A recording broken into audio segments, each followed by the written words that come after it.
Hey, hello, good evening, folks. Welcome to MixStream. This is MixStream number 51. Man, it's been a while, right?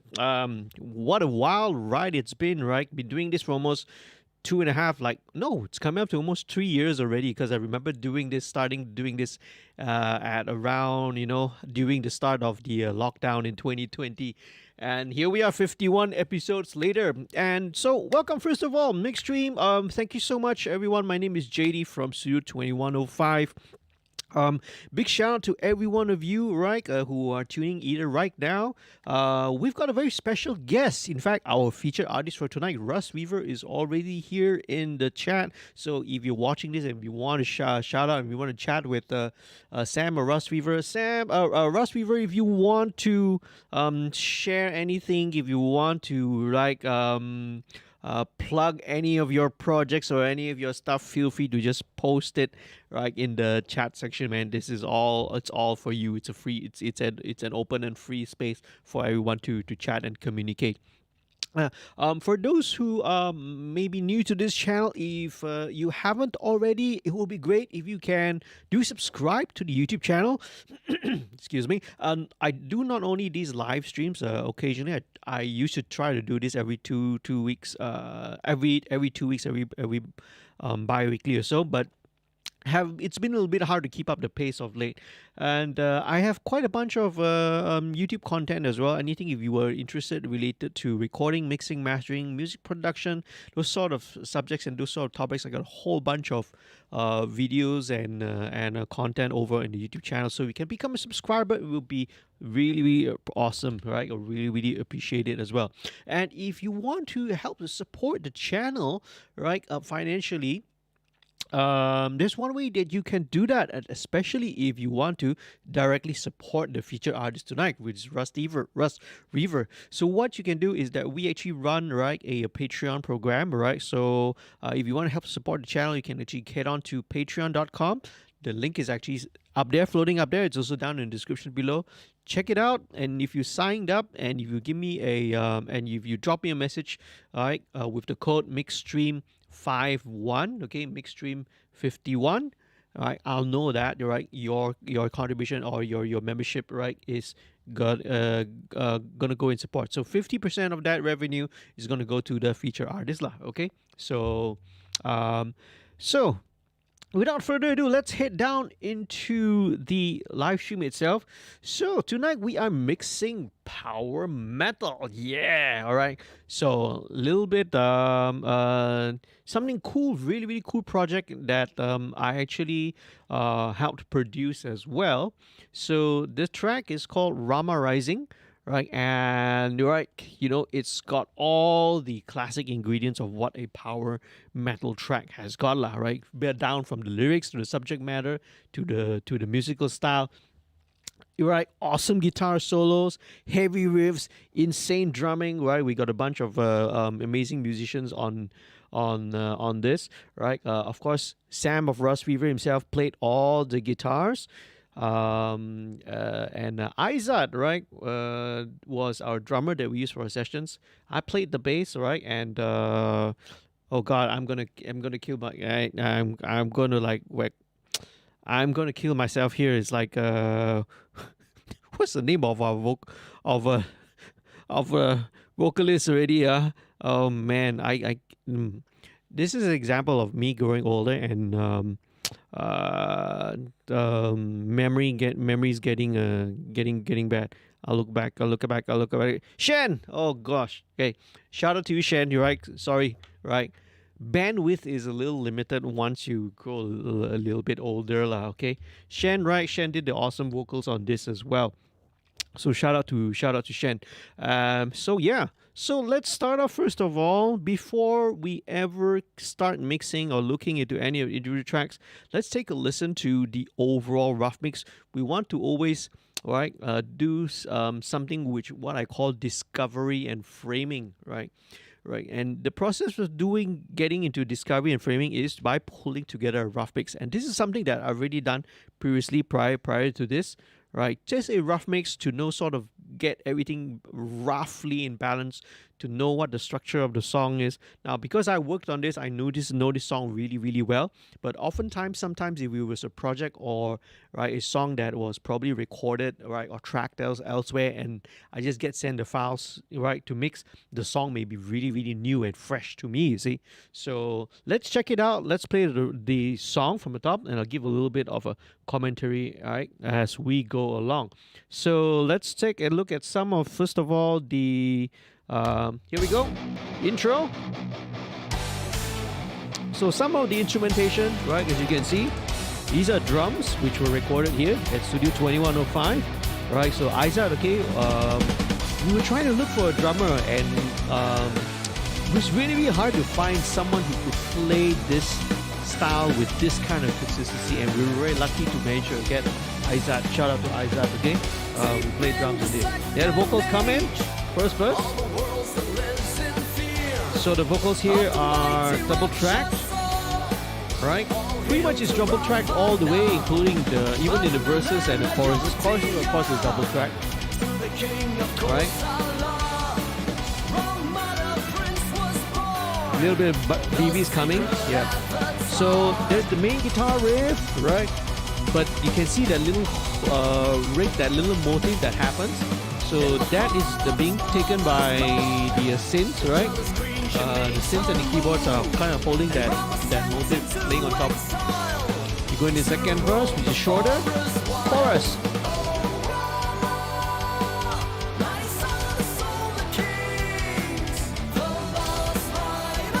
Okay, right. So you can see there are kind of quite a couple of vocal layers here. I'll dive into a little bit more in depth into what we did, what we played around. But it's a double track, right? And there's another track of like an octave layer, and then these are harmonies. There we go into the interlude, which is almost essentially kind of a repeat of the song over time.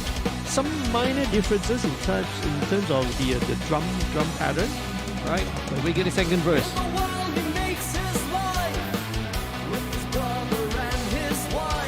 Yeah.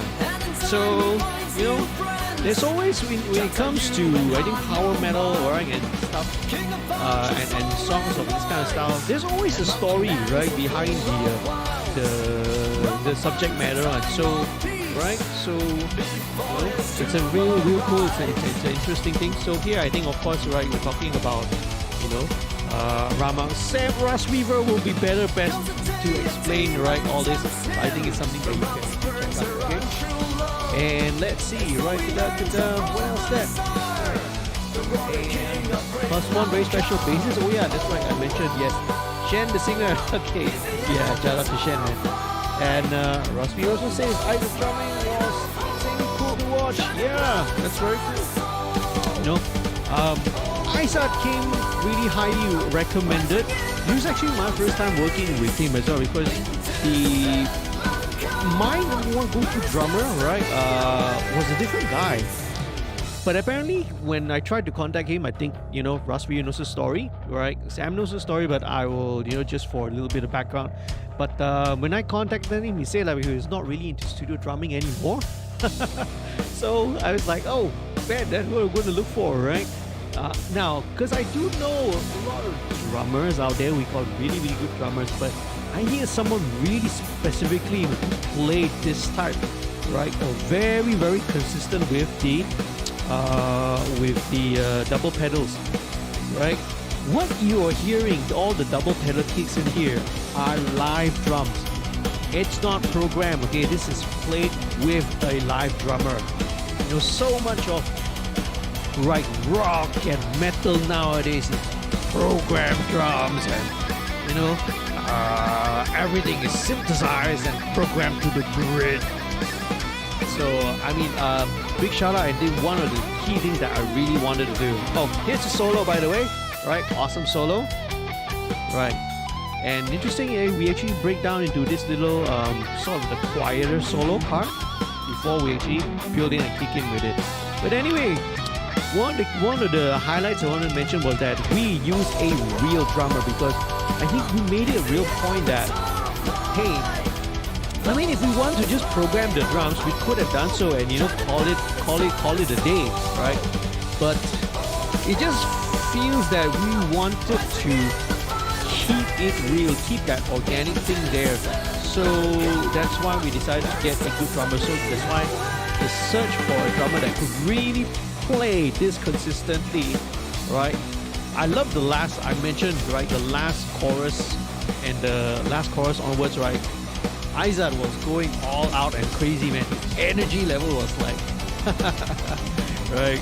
So it was all out of this world. So that was really cool. An outro. And that's pretty much it, right? So very dramatic, kind of a theatrical ending. And let's get down into the mix proper.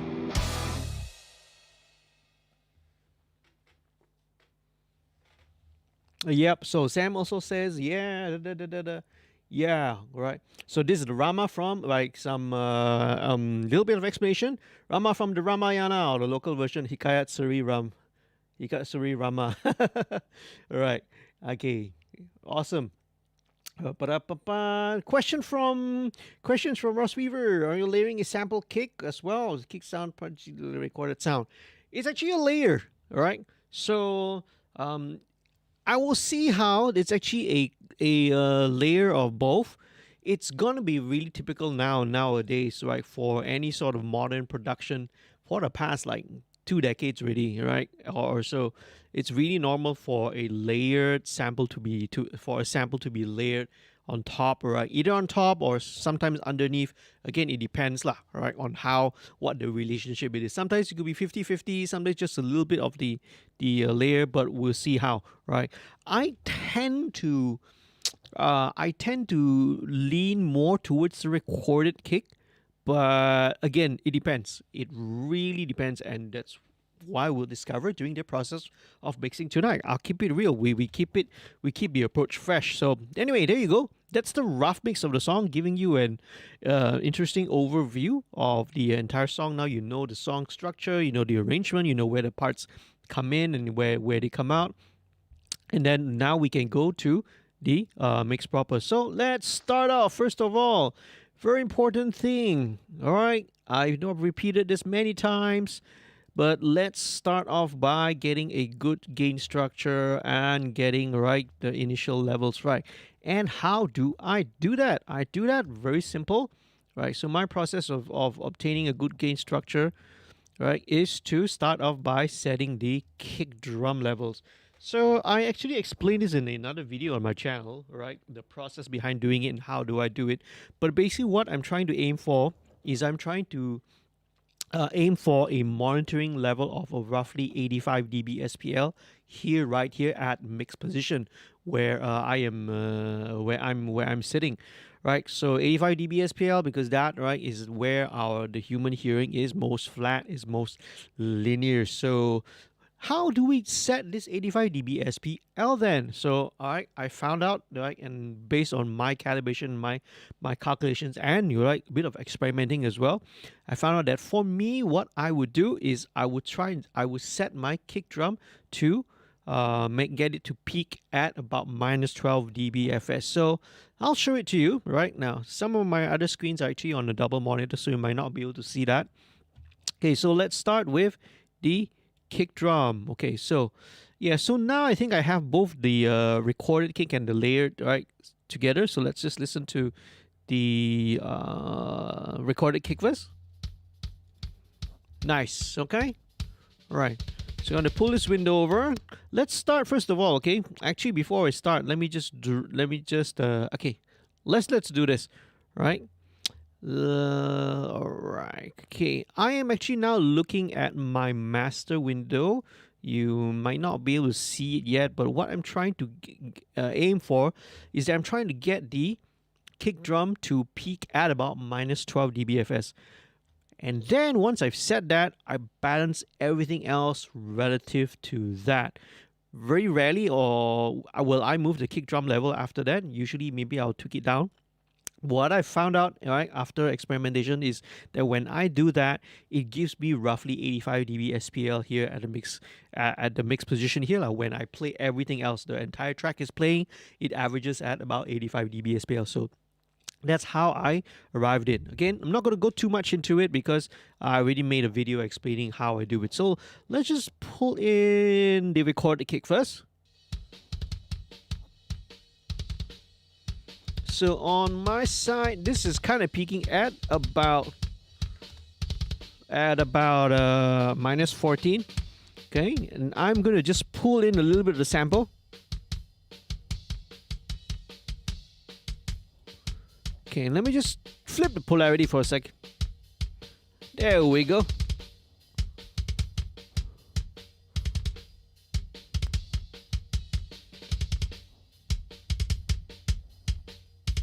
There we go. So there we go. Okay, so I'm going to pull in the master.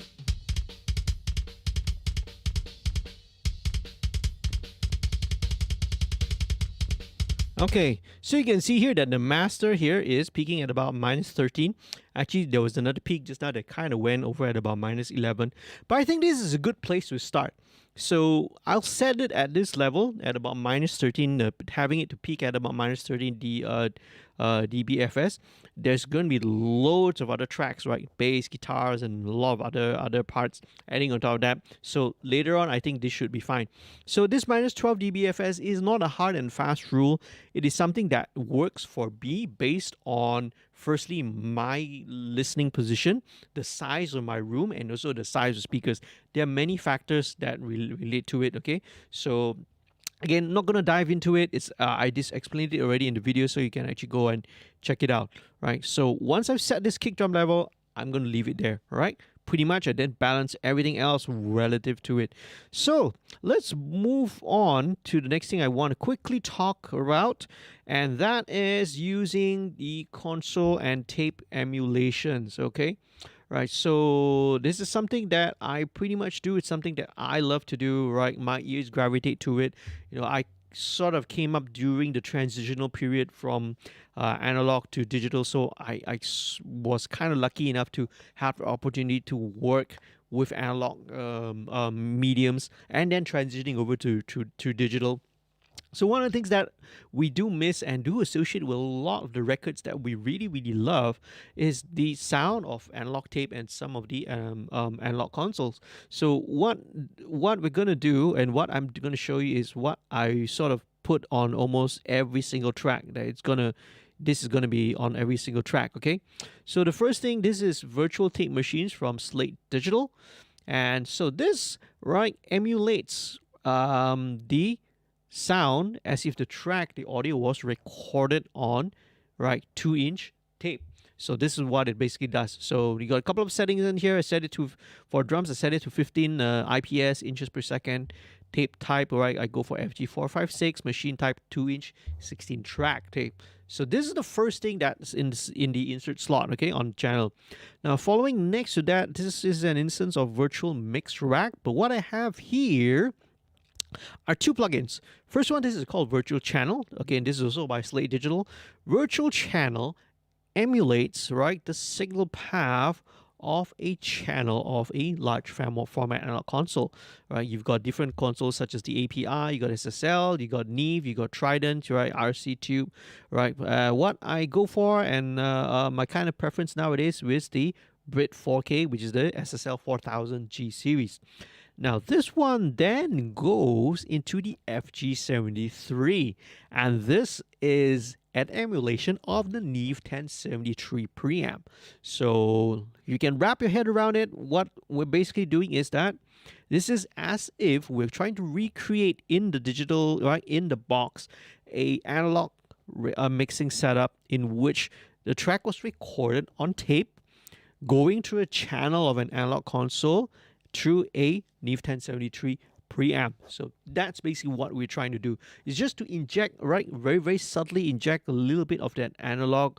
I know it's a cliche, you know, we don't, it's a word that we engineers don't like to use, right? And that's the word warmth. We don't like to use that word, you know, right? Because digital is neither hot nor cold, right? It's neither that. Digital is just transparent. So, right, this is just introducing a little bit of that kind of a sonic signature of some of the records that we grew up loving lah. Okay, so there we go. Excuse me. So now back to this kick, which we're still a recorded kick. The next thing I want to do is I'm gonna gate it. So let's see, let's do a little gate. So let's go with just some of the default settings. Let's go with a tight D bleed. One of the cool features, right, of the slate gate here, right, the gate module. This was actually taken from their trigger plugin. So people love the gate on that so much so that they asked them to go and make a separate module to bring this in. So one of the features that they introduced was this de-bleed feature, which is really, really, really cool, right? Now I'm going to turn it on first. Let's just see how it sounds.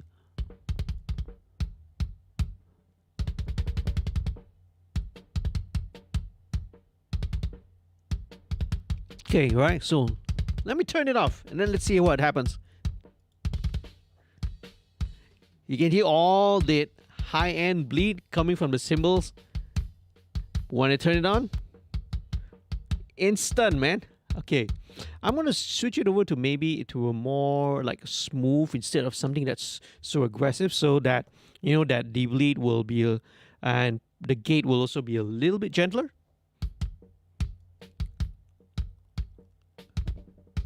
Okay, that's much better because I like this a little bit more because it seems to be letting the transient through a little bit better, right? Just now with the tight feature, it's really, really clamping in. There's still a little bit of bleed, but really, honestly, in the context of the mix, once everything is in, it's not really going to be a big deal anymore. Again, this is the reason why we're using live drums anyway. You want a little bit of bleed to act as the glue to make it real, make it sound organic. Because again, if it's programmed drums, yeah, you're gonna get it super clean. It's gonna be super, super, super clean, right? You have no bleed at all, and etc. But this is the beauty of working with analog, is that you have a little bit of that bleed, and that's perfectly fine. Again, in context, right? This is all gonna be perfectly good. So let's move on. Okay, so we're still on the kick. Very nice. Okay, so I would probably, let's do a little bit of EQing, all right? I will probably want to take out a little bit of 300, and to do so, I would drop in the, all right, FGA, which is the API 550. So set it about, well, because it's got no 300 hertz, right? It doesn't have a 0.3. What you need to do here is to get set it to 0.4, 0.2, and just bring it down, right? Maybe about 4 dB. So essentially, you get a cut that's centered around 300 hertz. Bypass. Very good. Very nice. Okay, clean. Very clean. Good. So that scoops out a little bit of the boxiness, okay? That's a very typical thing that we do with rock drums. Next thing we're going to drop in would be FG Dynamics. This would be the dynamics section from the SSL 4000, okay? So this is again quite a new, a relatively new module. I guess new, as you say, it's probably been around for more than a year already. So the default settings by itself just seems to work really great for drums. It's got its own gate, of course, but I don't need to use it because I already put the gate here. But what I'm going to do is just going to adjust the threshold. So it's just going to get a little touch of compression, right, on the kick drum. I'm not a fan of using that much compression, but in some styles, right, and maybe in something that's as aggressive as this, right, a little bit of compression, they'll help. Okay, and again, we're not really going for much. It's not more than 2-3 dB of gain reduction here. Let's bypass that. Okay, take this down about a dB because it has a bit of a automatic gain to make up, so I have to compensate. Okay, compensating and making an equal volume comparison is very important. because most processing when you add an EQ or you compress or something like that, or you add saturation, typically, right? One of the things that it does do is that it makes it louder, and our ears are programmed to like something when it sounds louder, so that it actually sounds better. And that's a psychoacoustic phenomenon, and it's a trap, right? And it's a mistake. It is a dangerous thing that we can actually find ourselves into. Louder is not better, so that's why we have to actually do a compensation. I have to compensate about 1.5 dB, right? Listen, make sure that it's at the same relative loudness, right? Whether it's pre or post processing, and make the decision based on that. That's very, very important to do. Okay, let's bypass. Okay, so it's a little tighter, and that's all I want actually. I don't really want this to be super clampy on the kick drum, because that is where later on I think the sample, which I'm going to layer on after that is going to help a lot. Okay, I still need to do a little bit of a more fine detailed EQ though, so let's go back again. Okay, so typically one of the things that I want to remove is maybe a little bit more. Okay, let's listen.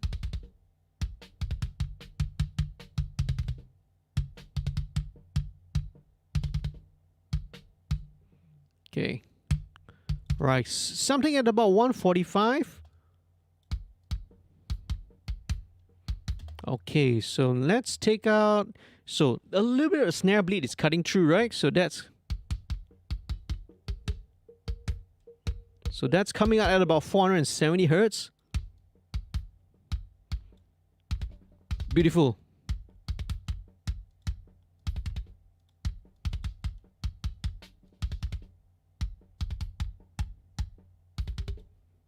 Okay, so I don't need that. Okay, not necessary. Let's widen the Q a little bit.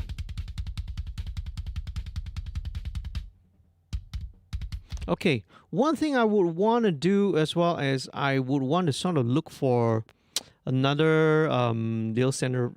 I want to look for the second harmonic. Okay, sorry, I think it should be the second harmonic or first harmonic. Okay. Okay, basically, right, the fundamental of the kick drum is usually around 60, 70 hertz. And sometimes what I will do is it will be very, very helpful, is sometimes it will be helpful to sort of cut out a little bit of space at one octave higher than that. So let's say with 60 hertz, I'll look for something at about around 120 hertz and cut that region, okay? So now this kick drum, if I'm not mistaken, goes pretty low. So that's the fundamental, is about 55 hertz. So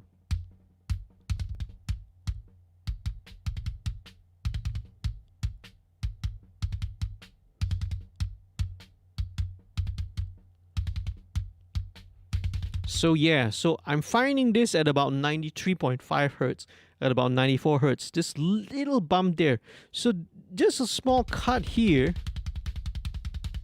Okay, it's going to help to clean out, because not only does this cut at about 94 and this one at about 140, what it's going to do is that this is going to make space for the bass guitar, right? Because you need to, when it comes to relationship, right, between the kick drum and the bass, they need to be a compromise. They need to be able to support and to blend and work well with each other, because both of them are, you know, low frequency elements in the mix. One, the kick drum is very transient in nature, of course, right? And the bass guitar is something that is more tonal, right? That means it's more sustaining in nature. So both of them, sometimes if you're not careful, they can fight and work with each other, and resulting in a muddy mix. So this is typically what I would do. I would just cut out a little bit of space for the bass guitar here. That's basically what it is. Now, I will do, all right, and I will add a clipper, which is basically a sort of a limiter, right, on top of the kick, and this is basically just to catch the loudest peaks. Okay.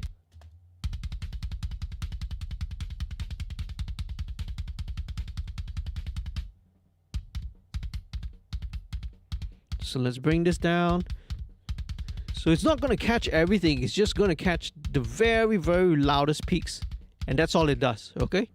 This is just to make sure that none of the transients, right, go a little out of control. So that's all it's doing. So that is the kick drum. Let's blend in. Let's move on. We're gonna make some of these decisions quick and fast, and not spend way too much time on the kick, because we are working on now what we call very limited information.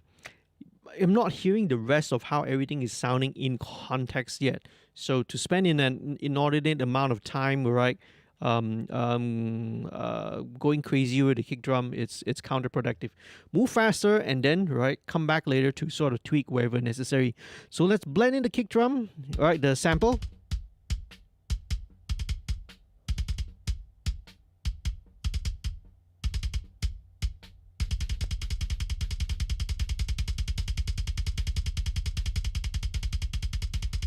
Okay, let me solo this so you can hear. This is this is a Terry Date sample, so this is quite a metallic sounding. Okay, kick drum. Okay, right, let me just. Okay, it's got a significant little bump at about 450. And likewise, I would also want to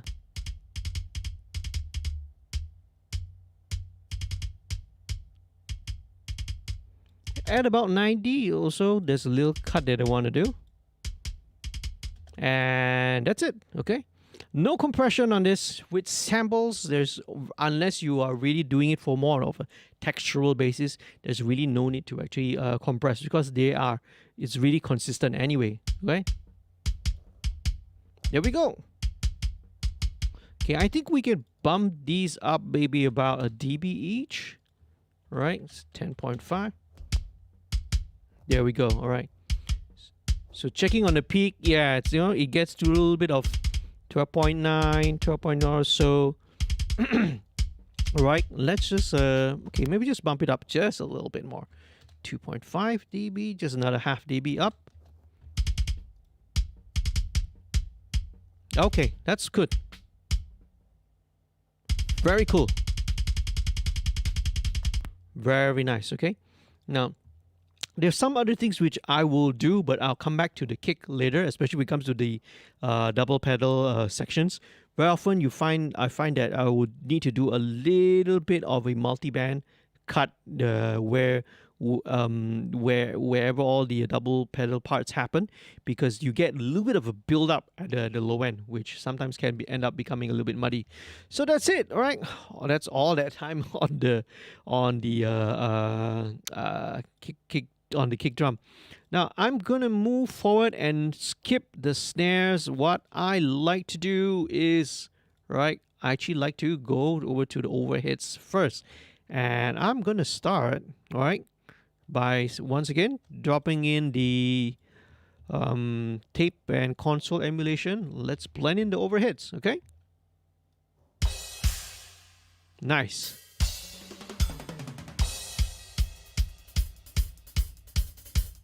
Very cool. I like it.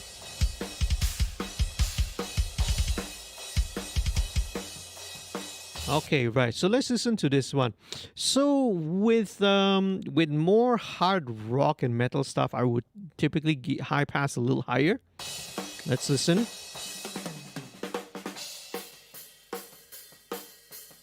Yeah, I'll high pass to maybe about 250 hertz.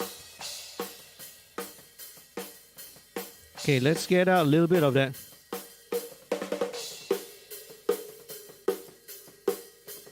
It's a bit of 400 hertz there.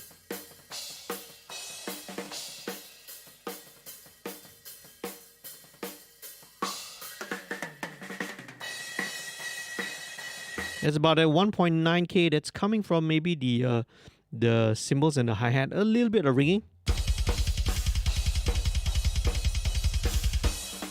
All right, very cool. I'm super happy with that. Again, because I did a rough mix balance before that, I feel there's nothing really much that needs to be changed there.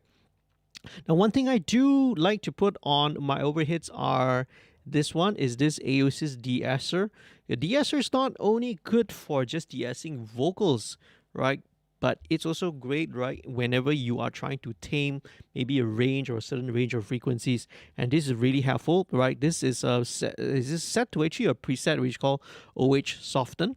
And what it does is just whenever that crash, right, or any kind of high frequency information passes by, all it does is just gently tucks it down by like a little bit. You know, it's like not more than 1-2 dB, right? We'll see. Just a little bit more. See, just, and only when it exceeds, and you see it doesn't do much, 1.5 dB at the most. So it's a very, very subtle control of the extreme high end, so that it doesn't, you know, it doesn't like, you know, rip your ear off. Very cool, very nice. Let's go next with the snare drum. So the snare here we recorded with 3 mics. One was a dynamic, one's a condenser, and another one the same model of a dynamic on the bottom. That's kind of what I like to use nowadays. So same thing. Let's drop in the tape and console emulation. Solo the snare. Okay, I will take out a little bit of the bottom.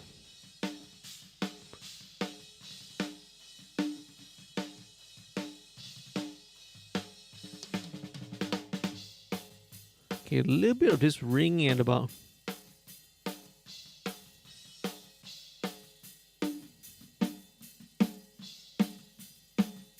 Okay, right. So here's a little tricky because that little bit of that resonance there is kind of near where the fundamental of the kick drum is. So I will have to figure out a way of dealing with that. Okay, let's narrow this down.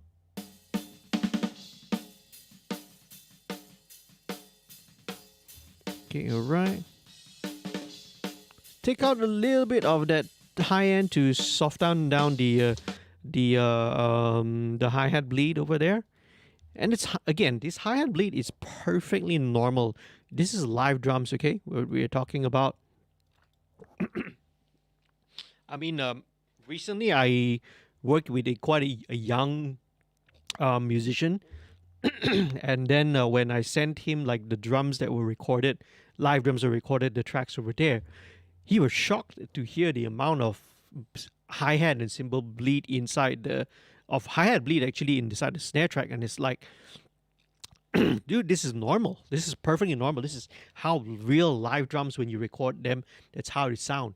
You know, sometimes I think, you know, we're so used to working with programmed drums which are perfect, which has no bleed whatsoever, so much so that, you know, when you actually send them live track, they're like totally dumbfounded. Anyway, that's my little rant. Oh, we got a couple of people as well. One S Composer says, "Oh hi, hey, shout out, man. Please tell us more about you and what you do, and questions. Do you do the volume comparison from a Rustreaver? Do you do the volume comparison by ear or do you meter? Always by ear, not by meters. Okay, always by ear. Meters do not, especially if it's a VU or peak meters, they do not discern, because our ears are more sensitive towards mid-range frequencies, and the meter does not know how to discriminate between something. Right, if something can have a lot more low-end information and it will measure way louder, but it'll still sound. Again, it's something that I actually touched about in some of the videos that I've done before, but it's basically something really to do with the Fletcher-Munson curve, right? Okay. So always by ear, because we're talking about apparent loudness, not, you know, how it's measured, not measurement. Okay, so this will be the condenser track.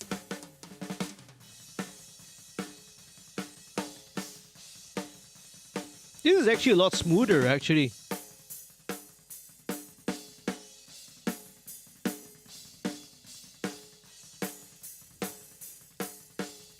So except for a little bit of that, except a little bit more top end, this is actually the bleed in here doesn't sound as bad.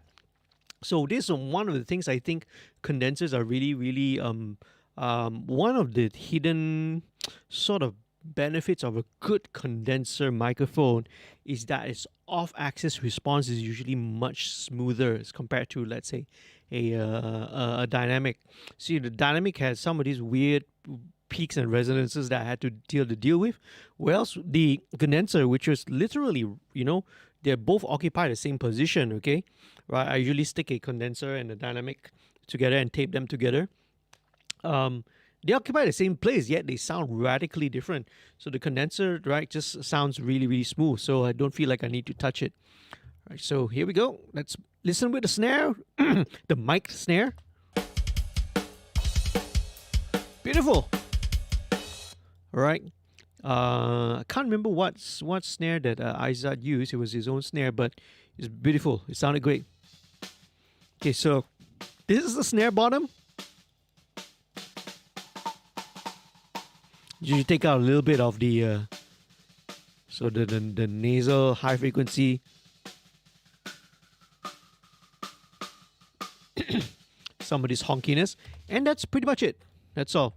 What the snare bottom does, besides just besides adding a little bit of that snare rattle and a little bit of a little bit of ring, a little bit of the resonance, what this basically does is I treat it like an EQ, like a EQ control.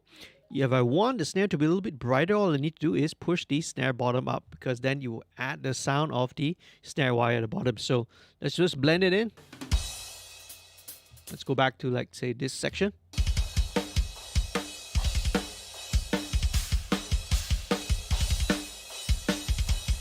See, it gets brighter.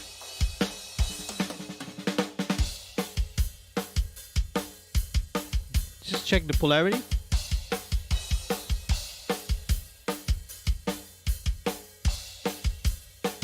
Okay, very interesting thing. Now, generally speaking, right, during recording, we really check the polarity usually, but it's always good habit to, even in the mix as well, to always just double check polarity.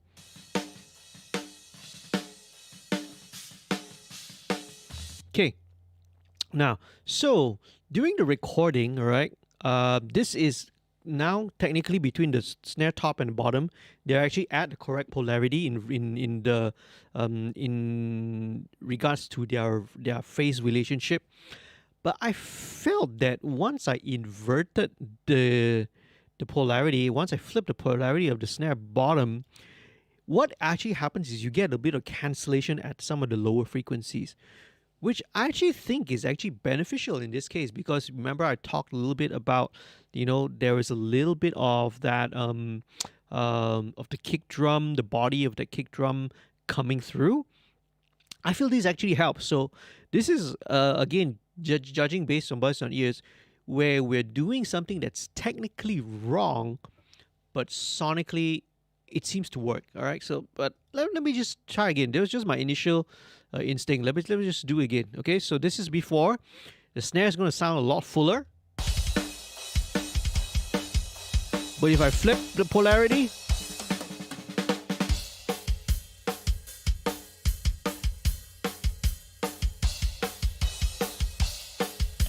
so it's slightly less bottom end now, but you still have your mid range, the and the top and the transient of it, but there's slightly less bottom. Why I'm not worried or concerned about it is because we're going to add in the snare samples, and that's probably where more of the bottom end is going to come in. So this actually sort of helps to clean it up. It cleans up the mid, right, with the low mids without having to resort to EQ. So let's bring in. So the first sample, actually using two different snare samples. This is called Snare OC Ash. This is from the Seven Slate Drums. This is the Terry Date sample bank. Terry Date is one of my favorite recording engineers and producers, man. So this is so it's got pretty much, but it's really punchy.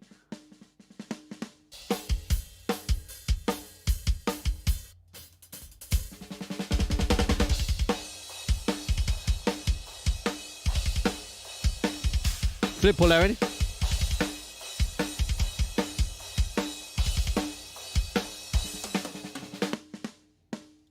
Okay, right. So it's got a little bit of that ring there. At about 300.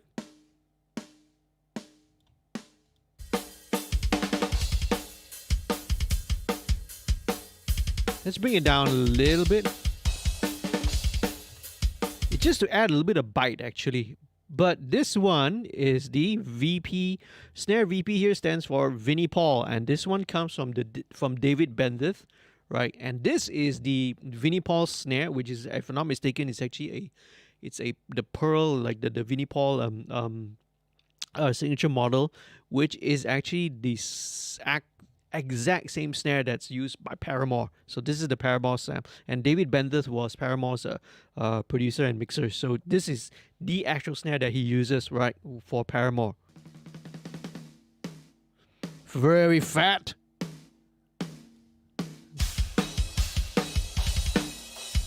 Nice.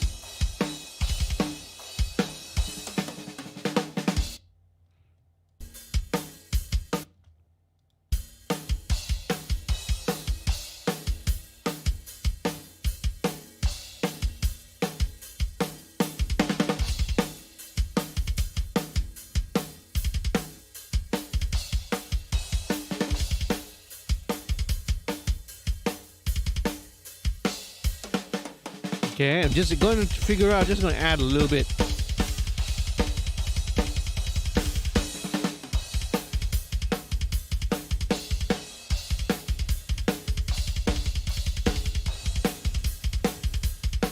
So in this case, the snare samples, I'm actually kind of just using it more of, as a layer underneath to support the already really, really good capture and the good performance, right? When you get a good drummer, when you get a very consistent drummer, you got half the battle is won once you got a very, very good source. So this is just going to add a little bit of bite and attack to it. This is just going to add a little bit of the fatness and the bottom end. So let's go back to the snares again. Nice. Okay, so what I will do, and something that I've been trying sometimes, is maybe let's just get this snare a little bit more excitement, and we're gonna do that by using a little bit of saturation to it. And I'm going to use what has been called the secret weapon of many mix engineers, and this is called the black box analog design, right? So what we're going to do first of all is let's turn on the saturation. Okay, see, instantly it becomes louder, so that can be very deceiving. Let's turn the output gain down.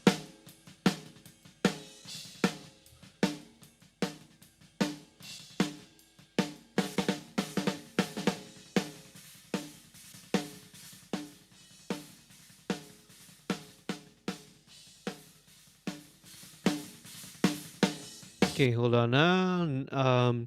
Because I need to add the different amounts of saturation. I think this would be the... Okay, it's a little tricky.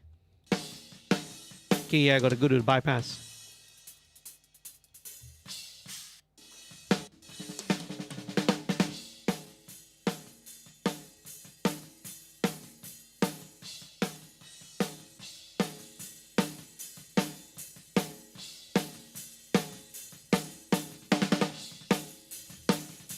Okay, let's adjust the saturation frequencies.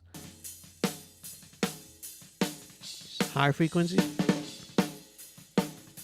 Low becomes a little muddy.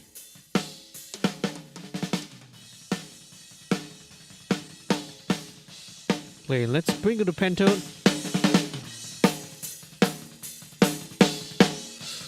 Ooh, ouch. That's a little bitey, That's quite bitey. Again, we've got to bring it down to compensate.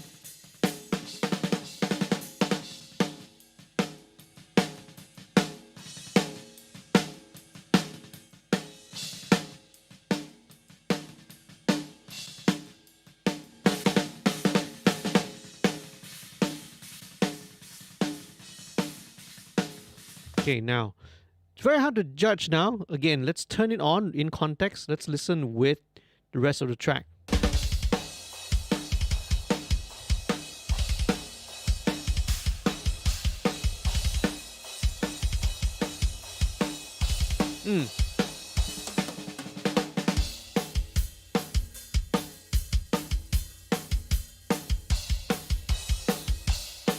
Nice. Let's set.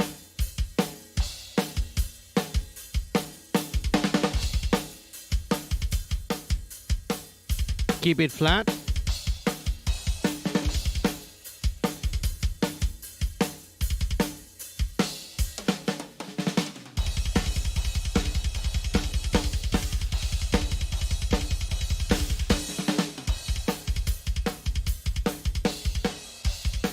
Okay, cool. So what saturation is doing is that we're adding a little bit of the upper harmonics, right? Without using EQ. Because what EQ will do is that if you just use regular EQ, this is likely going to just turn up the hi-hat bleed, right, in the mix. So this helps that snare to cut through a little bit better without turning up all the extreme high-end frequencies. So that's one of the beautiful things about, right, using saturation. So okay, so let me drop in, and again, I'll do the same thing. Let's drop in a little clipper just to like shave off a little bit of those, right, the peaky transients.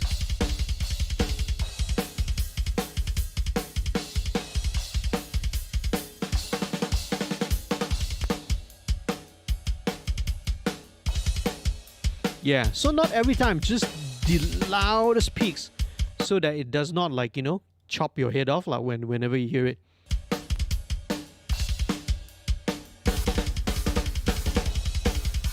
Okay, let's move on to back to the section. Okay, here's the verse, hi-hat. All right, let's move on. Hi-hat, same deal, all right. Take out all the bottom.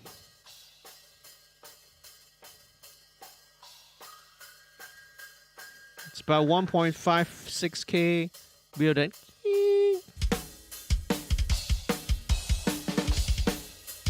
Okay. Hi-hat in here is just a little bit of hi-hat. The closed mic actually kind of just serves more as to localize the sound rather than anything. Okay, now we'll come back to the toms a little later, but one thing I probably want to share with you a little bit interesting is that on this recording, what we did is that what we did on this for the room is I actually used a combination of MS, right? I can't remember whether did I actually use did I use the Vanguard mic or did I use a combination of my Audio-Technica mics? I can't really remember. All right. I mean, I do so much stuff that I don't remember the exact details of everything. But basically, this is actually a drum that was recorded in MS, and I'll show you. All right. Let's solo just the room mics. Very, very wide. Typically, right, this is MS can give you a really wide, nice wide stereo image. But the beauty of MS is that, okay, you see, we actually have three tracks, M being the mid component, and then S, there's actually two side components, and they're actually identical copies of each other, except that they are, right, 180 degrees, reverse out of phase with each other, right, reverse polarity. So I see there's one which is positive and another one which is negative. Okay, so the polarities are reversed. So that what gives you the side information. So the cool thing about MS is that, right, it's a recording, it's a stereo recording technique where it maintains mono compatibility, and if you want to sort of play around and adjust with the apparent stereo image, all you need to do is just to increase the level of the sides, right? Or you want to increase the level of the mids and vice versa lah. It's just a balance. It's a play where you play between your mid channel and your sides. So that is MS, right? MS recording and MS processing, really cool. But what I'm going to do here, and what I feel that it's going to be really interesting, is that I'm actually going to be playing around with this, so that very, very subtly I'm going to play around with the dynamics, so that, for example, when it gets into the chorus, I want to bring up the sides a little bit, and right, and then when you get back to maybe the verse, I want the drums to just kind of, the stereo image to kind of shrink a little bit right to the center, and then when choruses, big string. These are subtle things that you can do to introduce dynamics into the song lah. So let's drop that in first of all. Okay, let's drop in all the taping console emulation plugins, my usual stuff to play with. Okay, and let's blend in. All right, so the room mics are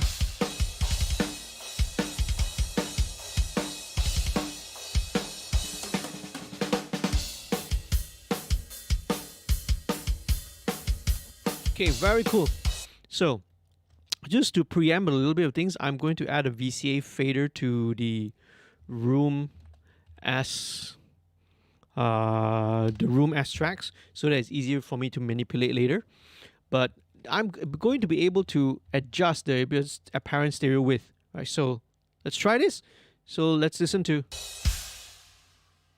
Okay. So if I want it to be very mono room sound, but if I want it to be more wider, I just bring up the S.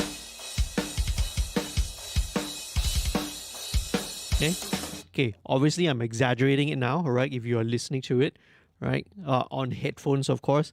By the way, right, I do highly recommend that you watch this either listening on headphones, or if you if you have your home studio set up, right, to be listening to this in front of your monitor speakers. If you're listening to this on a mobile phone device, you're probably not going to hear any difference at all whenever I'm doing any of this stuff, and you're going to miss out on all the details. So this is, something that we can play around with. So it's probably a very subtle thing, and it depends. I'll have to listen to the rest of the track to know how much I'm going to do this. So I'm going to automate this later. So there you go. That's the rooms, right? Okay, let's just do a little bit of EQ.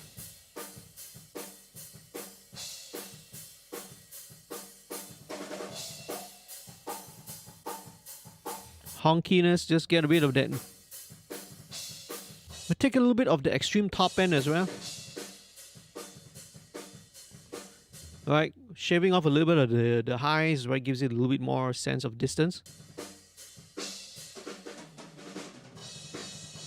A bit of the room boxes. At about 370, 380 hertz.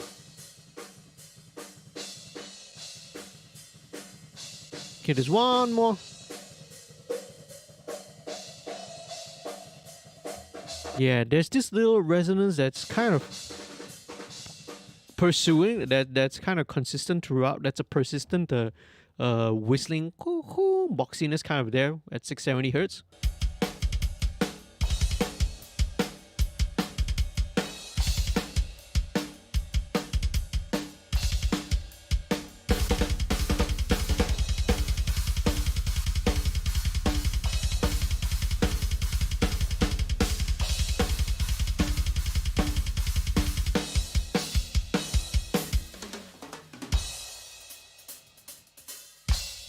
Actually, I'm going to bring down that ash, the O's, and bring up a little bit of the Vinnie Paul. Yeah, I can hear that ring a little bit more from the Vinnie Paul signature.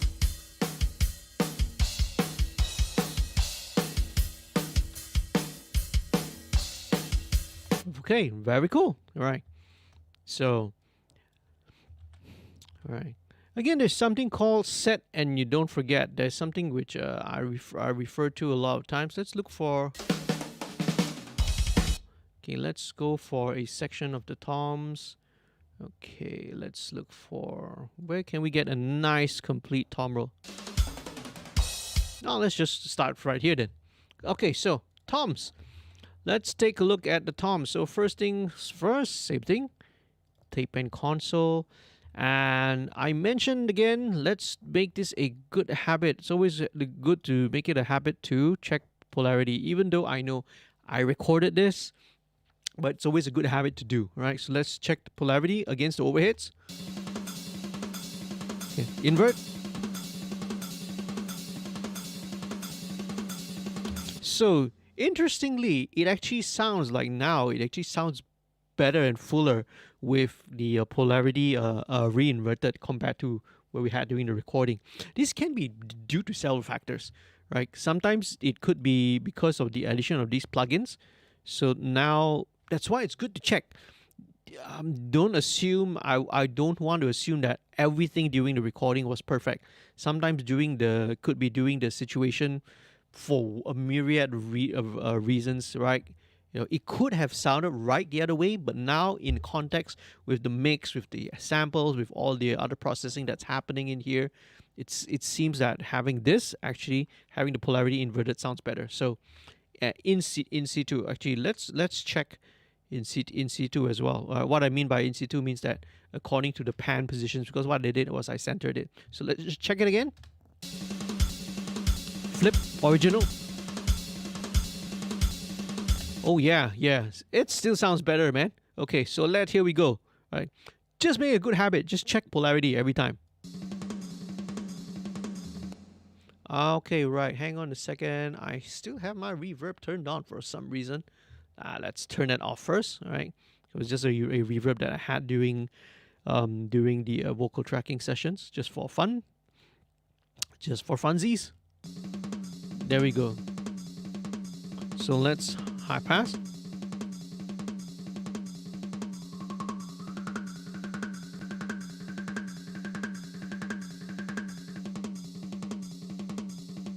Okay, another at about 1K.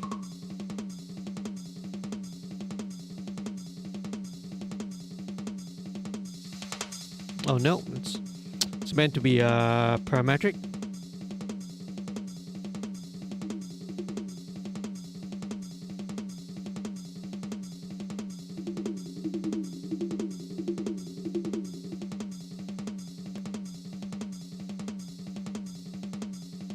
Okay, and what I'm gonna do, and I'm gonna add this, all right, is called the bark of dog. Okay, all right, bark of dog. Okay, this is actually a play because there's actually a similar plugin that's actually called Voice of God.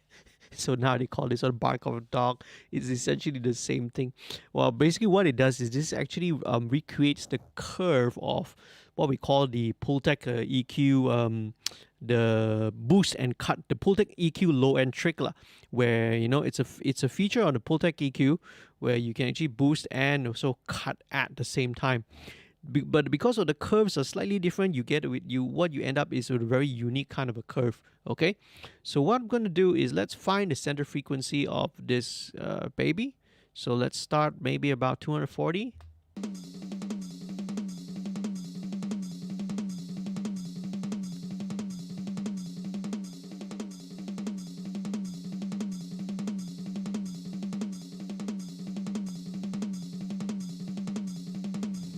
So this is about 160. What I'm trying to hear for is that we want to hear I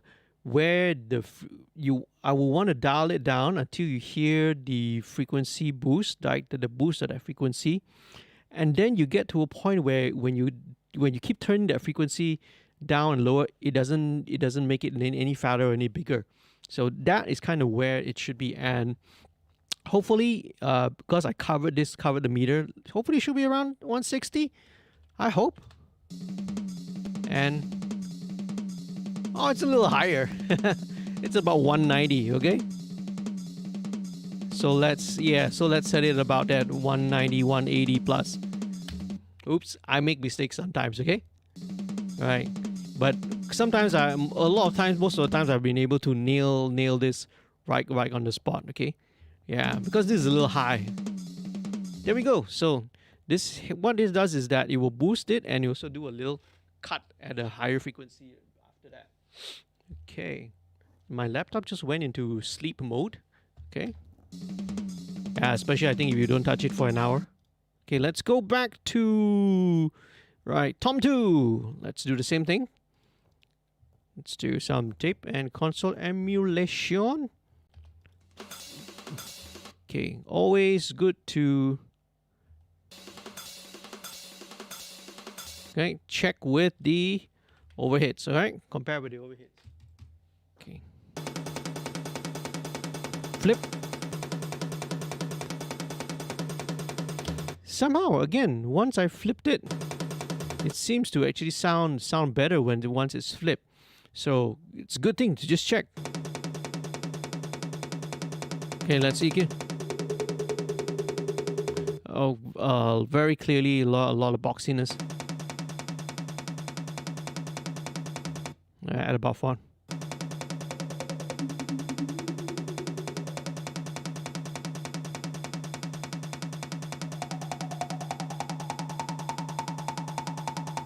Okay, right. It's gonna sound like a machine gun over.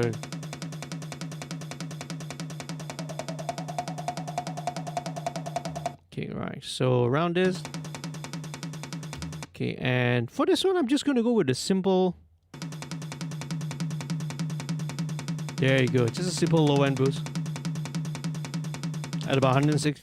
At about 160 there. So let's go with Tom 3. Right. Hang on a second. Let me just check the my monitoring computer, which is my laptop. Hope you guys are entertained.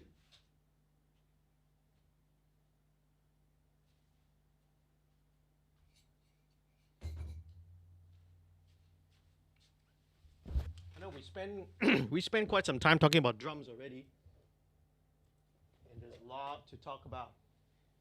Yeah, there can be quite a lot to talk about when it comes to drums, man. Drums. Okay, Tom 3. Let's rinse and repeat. Same process. Okay, there we go. Flip.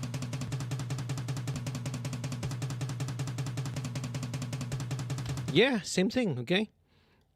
Again, it could be you know, it could be a factor of different things why it would sound better this way. Again, it depends on always how it sounds in the mix is always more important.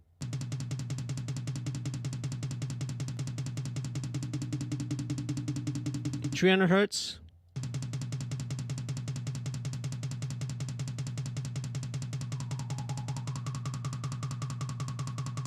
About 1.1K. Okay, this one does not feel like it needs that bottom end boost. Okay, so let's go with the floor tom. Right, Tom 4.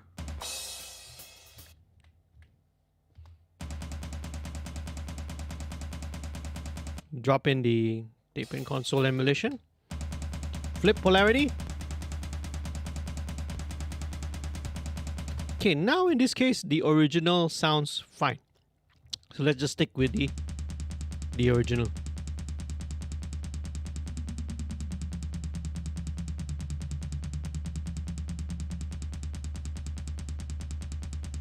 Okay, and then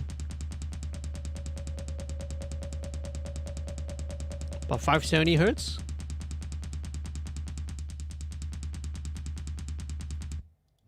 And let's check it out. Of course, we're getting out of solo first. Nice.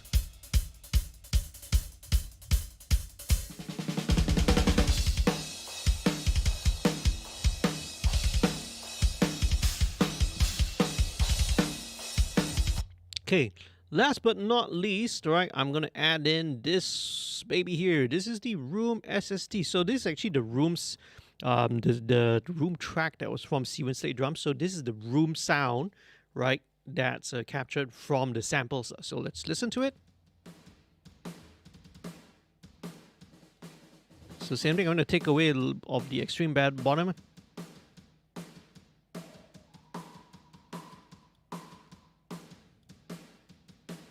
Okay, now what I am going to play around with this is I'm actually going to smash this up a little bit, and what better way, right? Favorite toys we used to use Pulsar Smasher. Let's go to 100%. This actually emulates the 1176, all buttons in. All right, so, ooh, that sounds nasty, but in such a nice way, you know? So let's compensate the output. There you go. So it's chopping away some of the snare transient, but it's also bringing up all that sustain, and because of the super fast the attack and release times, right? Um, right, it's causing it to distort in such a musical way. Okay, so the thing is, we're gonna blend this in.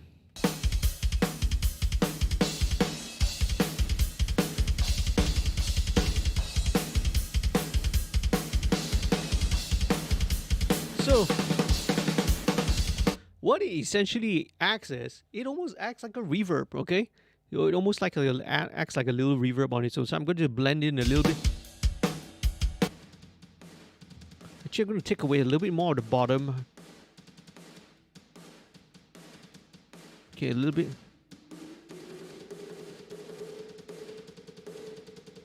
Yeah, there's a bit of like 440 hertz there.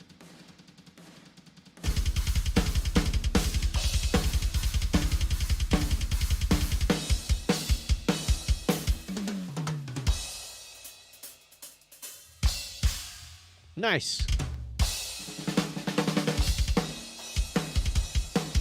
Okay, very cool. Next thing I want to add is I want to add in a little bit of reverb to the drums. Let's move to some of the effects, okay? So what I'm going to use is Reverence. This is Steinberg. This is actually a convolution reverb. So convolution reverb means that it is using IRs, right, impulse responses of certain sample libraries. So, right, of not sample libraries, right? It's going to use impulse responses that are obtained from captures of different hardware equipment. So we hear a lot of IR, the use of the word the term IRs nowadays, and most guitarists will know IRs because they're very familiar with, right, the impulse response capture of guitar cabs and whatnot. But IRs have been used way, way, way, way longer than that. And one of the earliest users of capturing impulse responses is, right, in the use of convolution reverbs. So I am going to go with, and I've been playing around a lot with, right, switching with different things. So previously I've always been using the Yamaha SPX 990, right, the snare plate. Because that's like one of the favorite of Andy Wallace. But recently I've been playing around with the Lexicon PCM 91 and with one of these drum plates. And so let's check it out.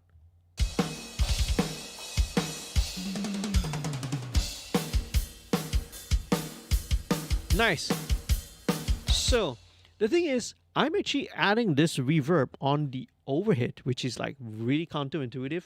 But this was something that, right, I actually picked up that actually Chris Laudalge does. He loves doing this. He actually puts the reverb on it. Because what this does is that it does not push some of the close mic signals too far back, right? But it still gives that, size and space to it. Of course, let's go to the effects. Right, so we need to EQ the reverb a little bit, just double check. Okay, so it's a little bit of build up at about 470. Yeah.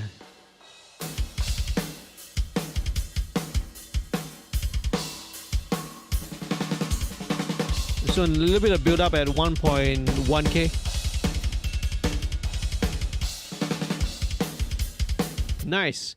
And so this can also be added to, let's add it to the snare individually.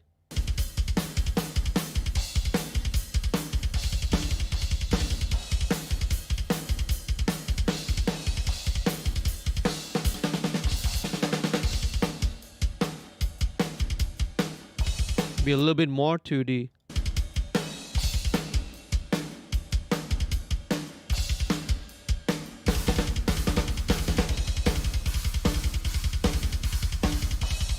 and obviously a little bit to the toms. Okay, with the toms, I always take off, everything above 10K.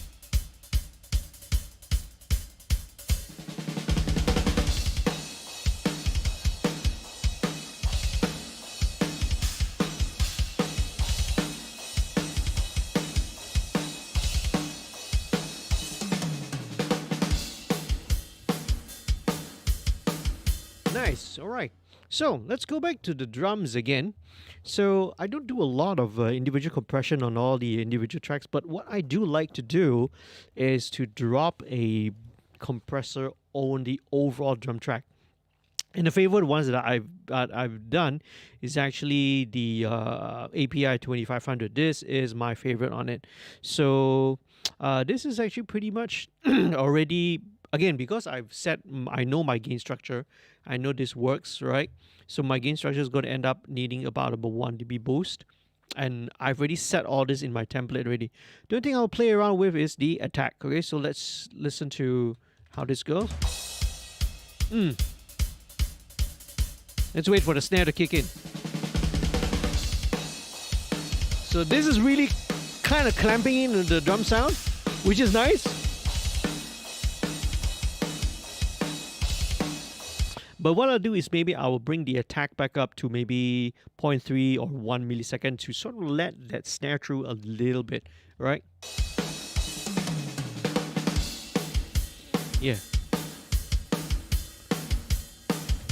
Yeah, so at 1 millisecond, right, a little bit of that snare, the transient comes back again.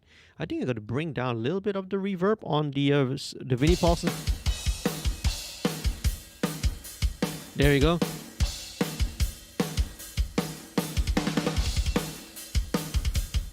And maybe just brighten things up a little bit.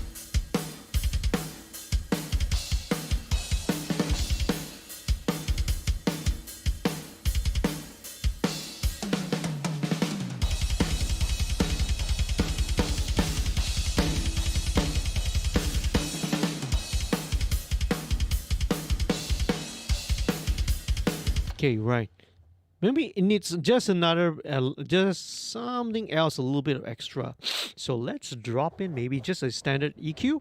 Let's go with something really simple, like maybe something a little sweet, like a Neve style kind of an EQ to it. And let's probably just drop in la di da da da. Too many choices, man. Too many choices. Okay, PX. Actually, let's just drop in. Maybe let's try this out. I haven't tried this because this is the Vitalizer. I actually have not used this that much, but maybe this may be where, right, something will be interesting. Okay, so let's check out this.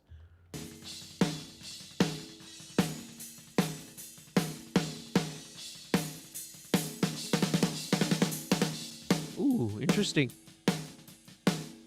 Let's just check some of this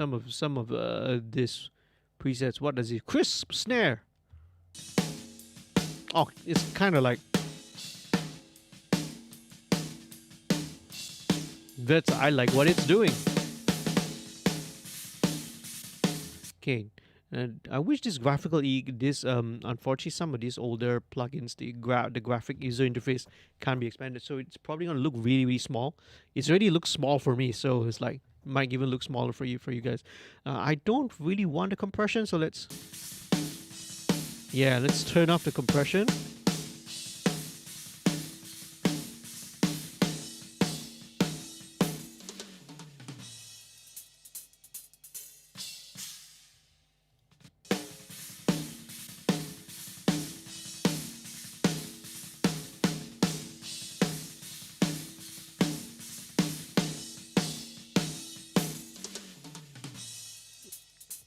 Right, so I don't really need the low EQ.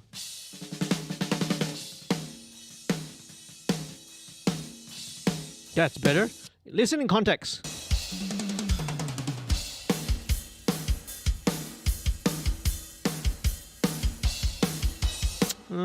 It's kind of bringing up a little bit of... It's doing a bit of compression to it as well, which is not really what I'm liking, because it's bringing up a little bit of that resonance also. So maybe let's just go back with something a little... well, okay, this is interesting. No, let's go and let's just use back a... look, I'll go back to the tried and tested, and one of my usual go-tos, which is the API EQ. All right, So let's go to maybe our at about 7K.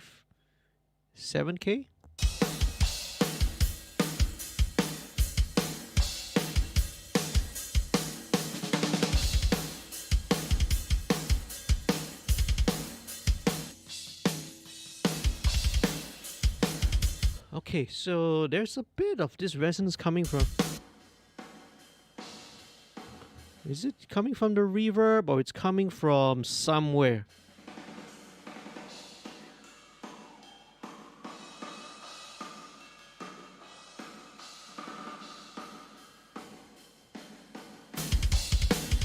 Yeah, so it was there in the reverb.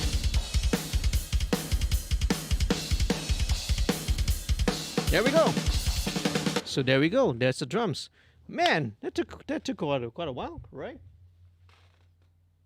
Spent almost an hour plus just talking about drums alone, and that can be a really, really big subject. This could be a whole live stream about recording, about mixing drums. Let's move on quickly, right? Let's move on next to the bass. So bass here was very straightforward, just single track of bass using the bass guitar, and I've actually kind of pre-treated it a little bit. So with the virtual tape machine, same thing, mix rack, and I'm actually running this through an MPEG B15 emulation here.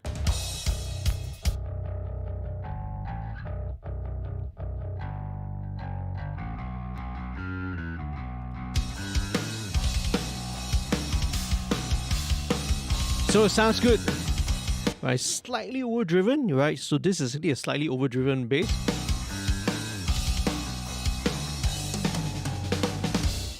So I'll just run you through. This is actually kind of already pre-processed with some stuff, because with digital nowadays in the box, you kind of sometimes you mix as you go along. So sometimes you can drop in the plugins wherever necessary that helps you get to that sound. So this is pretty much there already.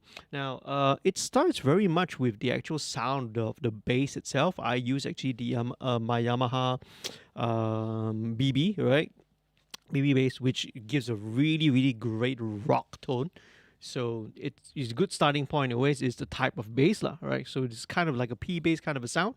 So I'll just run through what I already have in the chain here, right? So this is Waves C4. So Wave C4 is a multi-band compressor, but only the low band is being used. And what this does is it just helps to massage the real bottom end, right? It doesn't touch the mid-range, doesn't touch anything else. And the reason for this to control the extreme low end is so that when I run it through the other processors afterwards, it's not going to cause it to work too hard. So next thing I have is Surfer EQ Boogie. So this is an interesting one. I always use this, right? Primarily on bass. But basically what it does, this is a Surfer EQ from Sound Radix. What it does, it's an intelligent EQ that can track, right, the frequencies, the fundamental, right, of the incoming audio, and then you can set it to different multiples of that audio, or even fractions of that audio. So in this case, right, I've set it so that it's going to the 7th harmonic. Basically, this means that your first will be the root, second would be the octave above, third would be octave and the fifth above that. Your fourth would be so on and so forth lah. So basically, right, this is cutting out the 7th, which is, I'm not mistaken, would be a major 9th, right? So and it tracks it automatically.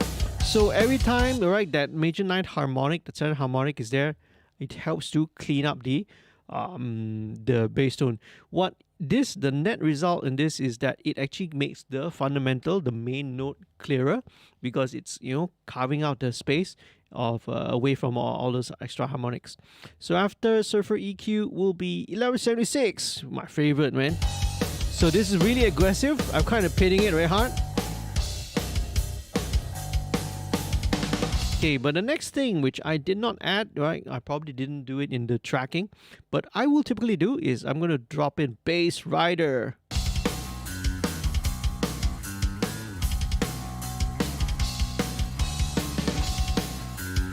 This is cheating, man. This is basically cheating. Bass Rider is basically a tool where you can just set your target of where you want that bass to sit around, and just leave it there, and it does the rest. Okay, it's really really cool plugin, right? I know there's a lot of drama around surrounding Waves recently, so that is something that I won't talk about. But another cool plugin from Waves, okay, and yeah, kudos to Waves. They listen to their customer base, right, and their user base. When we went in such an uproar when they announced that they were going to go subscription based only, right? And I'm glad they actually reversed the decision. So, right, these are really really great plugins, okay, and credits where credit is due, okay. So Waves MV2, all right. So this one I will use typically. Bypass.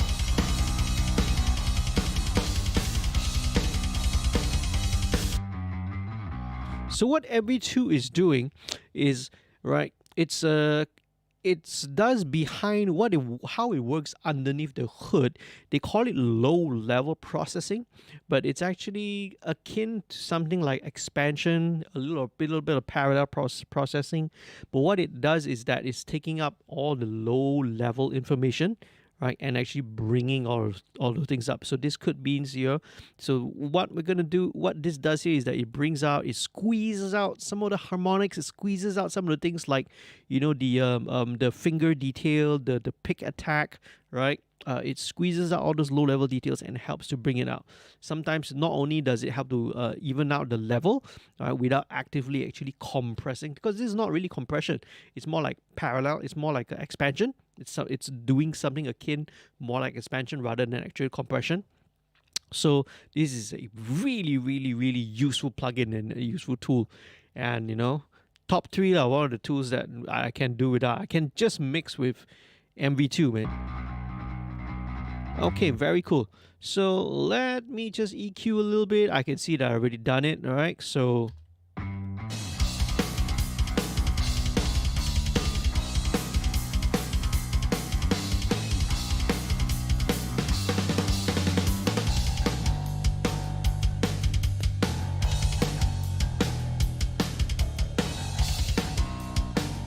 Okay, 800 Hertz is a really great frequency to boost to get the bite.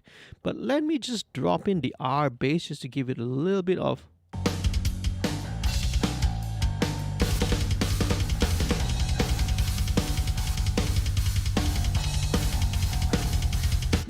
Seems to be doing a little bit too much. Okay, let's just go back with a normal EQ.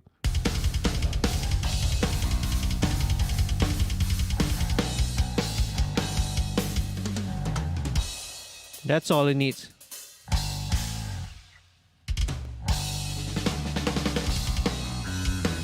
Okay, that's very cool. That's bass then. Let's move on to the guitars. All right. Okay, so guitars here. Let me just quickly break it down. Excuse me.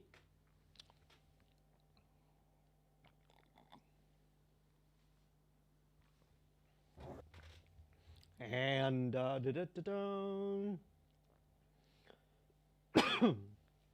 right.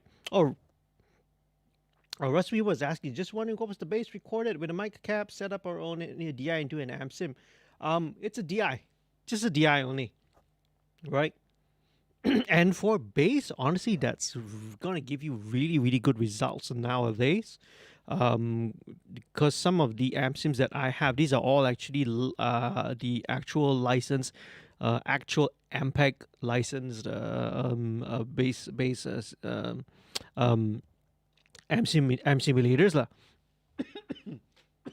Pardon me, excuse me, a little bit of water down the larynx there. Okay, so that's basically it. Right, so bass is actually basically just DI, and the reason is that unless we can really get a real character bass amp like me an Ampeg SVT or something like that in the studio with the right type of cabinet, like we either 1x15 or like a 4x10 and a 1x15, it's really not worth it. Most of the bass amps nowadays, the typical bass amps, are very clean sounding. And if I want something that's really, really clean, I can just do it via the DI lah. I used to have a bass amp. I used to have a hard key hard drive. But again, from comparisons and from what I needed to do, I could just do all I want with amp sims. Bass is one of the areas where we can sort of get away with using amp sims lah. But guitars is where we're at right now, and the very cool thing with all the guitar geeks, right? To take note is that we used a Mesa tri-axis, and this was feeding into my 4x12 cap, which has Celestion V30s, and this was actually mic'd up. So let's check out the guitars. All right, okay. All right, here we go.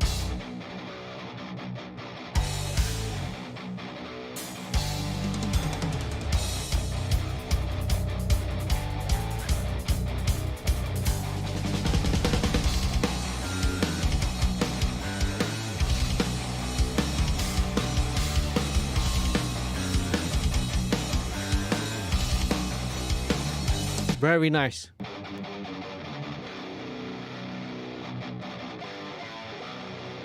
So this is like your classic kind of metals, metal sound, man. The combination of using the Mesa tri-axis, which is one of the most widely, very commonly used when kind of amps, preamps actually, right? When you was recording, used for recording metal. So what I will do is that I am actually going to just do a little bit of TDR Nova here.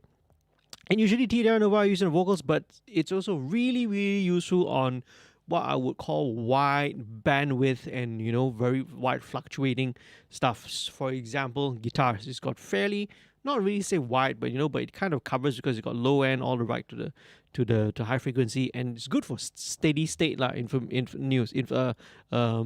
information. So what I'm gonna do is that first of all, typically I'm gonna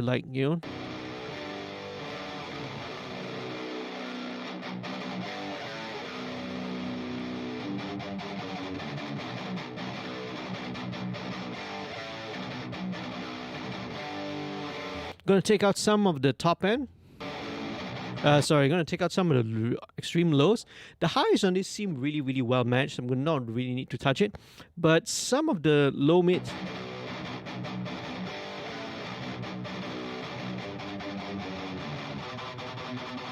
All right, so let's solo this band here. All right, this low band.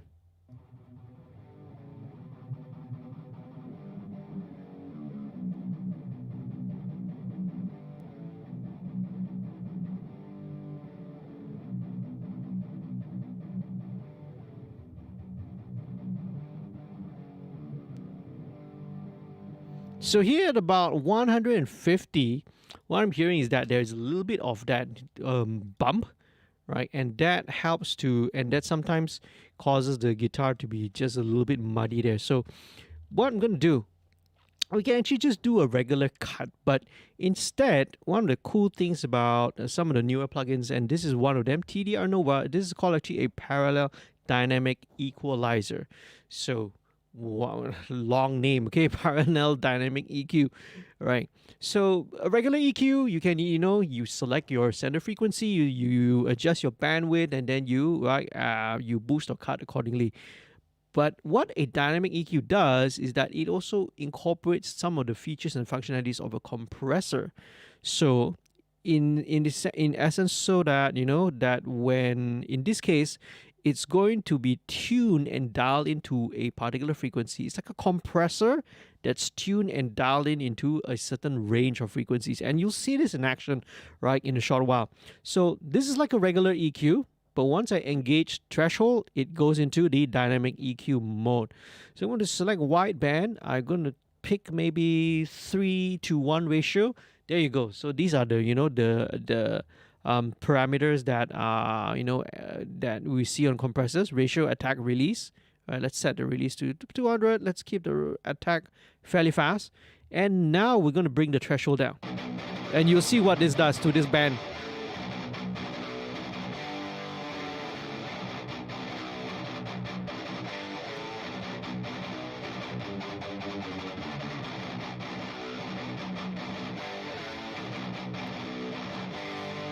Awesome. So it's helping to clamp down that 150, 160 hertz every time when that particular frequency pokes its head up a bit too much.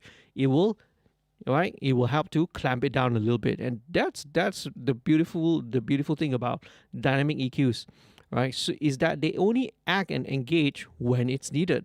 Other times it lets it go. It's very, very transparent. So it's a powerful way of, right? It's a powerful way of EQing, right, without affecting the unwanted frequencies. Okay, so a little bit of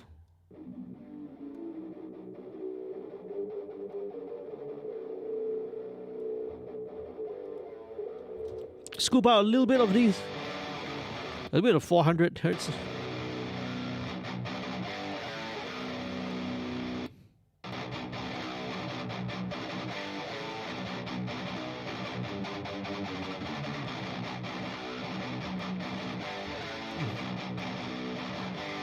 Bypass.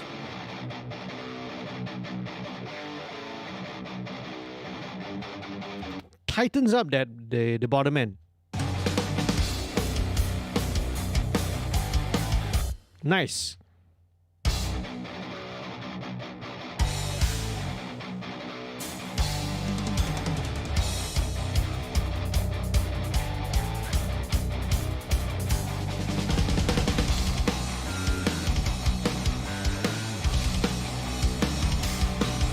All right, cool. So what I'm gonna do, and what I love doing is, right, let's bring in a little bit of EQ, and the Better Maker is really, really nice for this. So the Better Maker is actually a very modern version of the Pultec. That's the way that's being used to describe. So let's just bring out a little bit of that.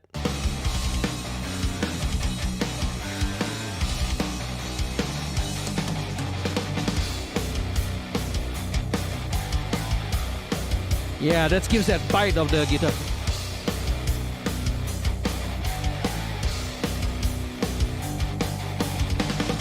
$6K.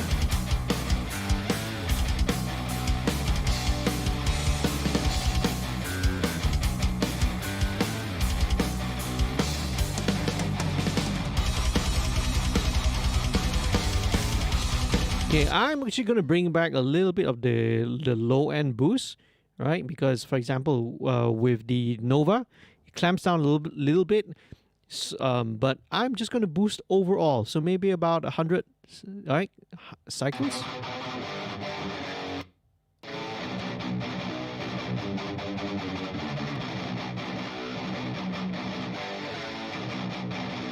Bypass.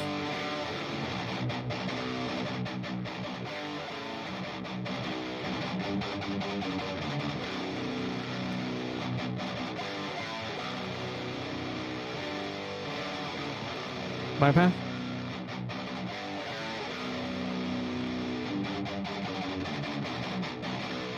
Very nice. Okay, so let's go for at about I think around 3-4K might benefit from just a little tiny touch.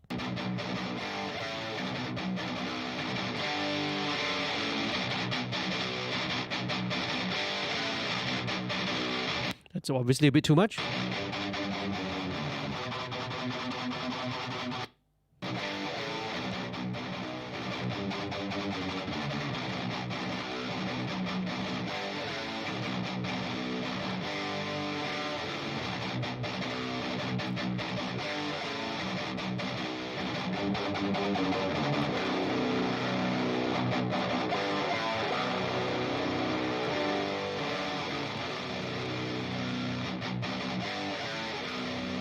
I'm just going to scoop out a little bit of this 570 hertz.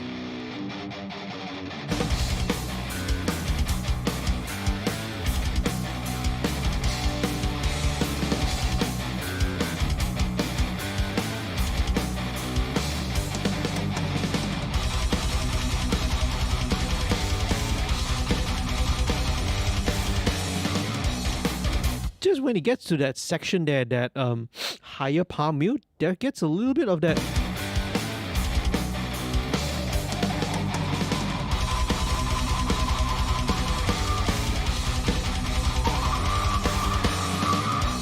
Okay, I know that's really loud. Apologies, guys. All right, apologies. So let me just automate that very quickly.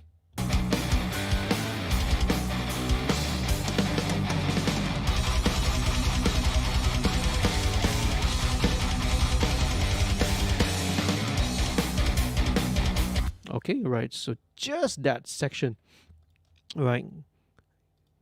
Right. So it just happens that that particular note, that particular frequency just gets a little too pokey.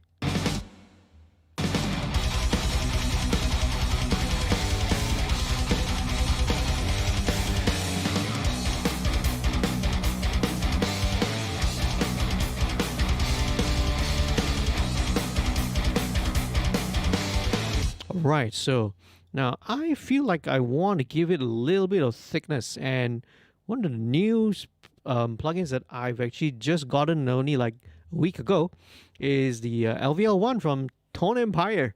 So this is a model, they say that it's, using AI machine learning to develop this. So this is modeled after a stay gates, gates stay level, right? Which is a very kind of a rare piece of hardware to find. Let's just run through some of the presets first.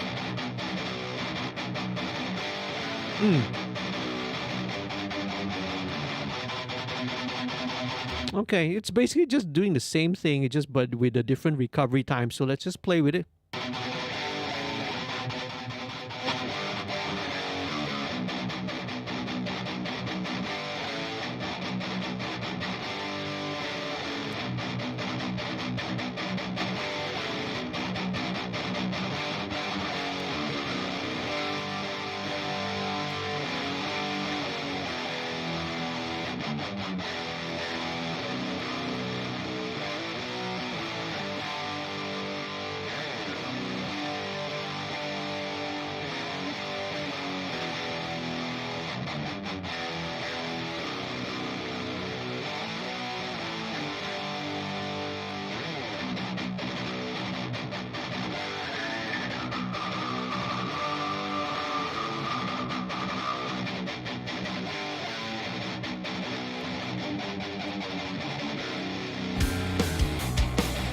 Nice. Just adding a little bit of thickness. This is not meant to like compress it in any such a any way, right? It's not really meant to compress.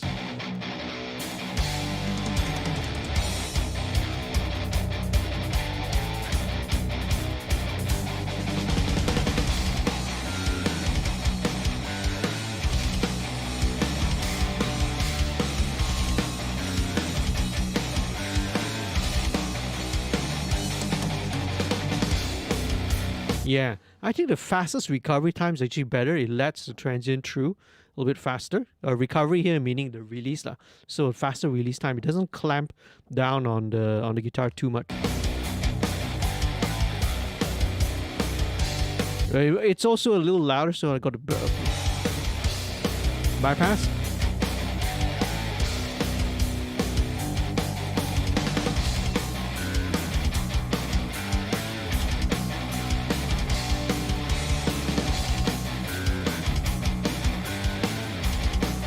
Yeah, that's what we want. Just want it to be a little bit more dense, a little bit more thicker. That's what it's doing without obviously compressing it. And sometimes that's what you want to do with some plugins and some processors.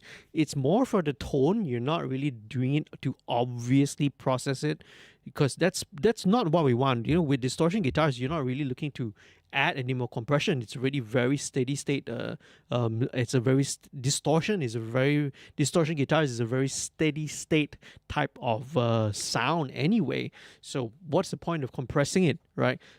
I'm just running it through to get a little bit of that tone and that particular sound to it. So that's what we're employing it for. Okay, so now let's move on with another interesting thing. Okay, and this is, we actually used, right, some VST amp sims as well. And the beauty of recording nowadays is that there's always flexibility lah. There's always flexibility in what you can do and what you can achieve. And here when we recorded, what we did is we actually recorded with a DI track as well. So you can see for each take, right? For each track, let's say for example here, there are two tracks of mics. One is with the Beyerdynamic M160. Another one is with the Audio-Technica 650, which is a dynamic mic. And you also have a DI track, as you can look at this. So the benefit of having this DI track is that a couple of reasons. You can obviously, of course, use it for reamping purposes. You can use it and run it through an amp sim, which is what we did over here. But another cool thing and really beneficial main benefit of using a DI track is for editing purposes. Because with a DI track, you can actually see the attacks and the transients of where the notes actually are, as compared to a distortion track. You can like barely see it, right? Because everything is so saturated anyway. So with a DI track, you can actually see where each individual note hits, and then you can edit it. So, but that's one of the main benefits. But that's not what we're here to talk about. Here we're going to talk about what we did. So let me just insert, right? I got to manually do it. Tape and console emulation. Okay. All right, so let me get all this out. We're not using these. We are not using these. 4000. FG73. Here we go.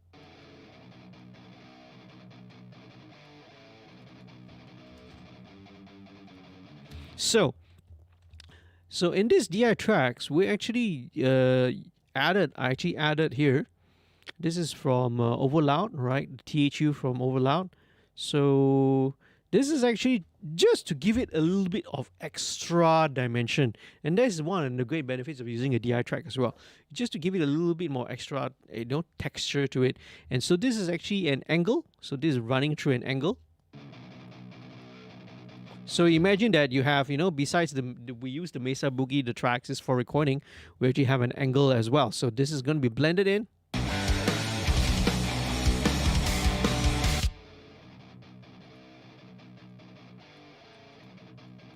Let me EQ it.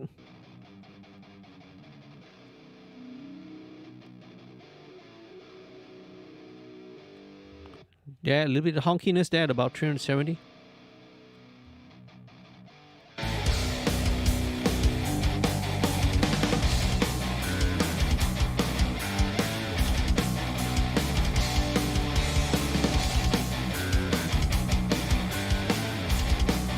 Very nice. So same thing with the right. Now with the right hand side, I think we use something a little bit different. And yeah, indeed. Let me just quick drop in the, first of all, as usual, the tape and console emulation stuff. So we call it stuff. All right. Goodies, thingamajiggies, whatever you want to call it. Okay. SSL 4000G. 1073. All right, virtual drive at about 50. And so this one, right hand side, we use the Overloud THU, but on the right hand side one, we actually used the free version of the amped roots here. So so this is basically like a hot rodded Marshall. Right, and this is actually sounds like it's got way more gain to it. So let me just rearrange the tracks back again so it's easier for me to visually check. Okay, there we go. Okay, this is a little confusing. 160. Where is this? Here. There we go. Yeah. I had to rearrange the tracks. So let's try and balance the two.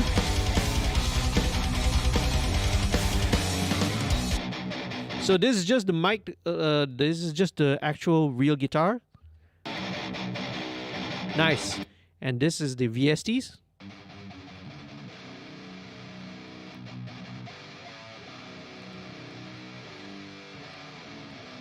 So just an additional dimension to it, that's all.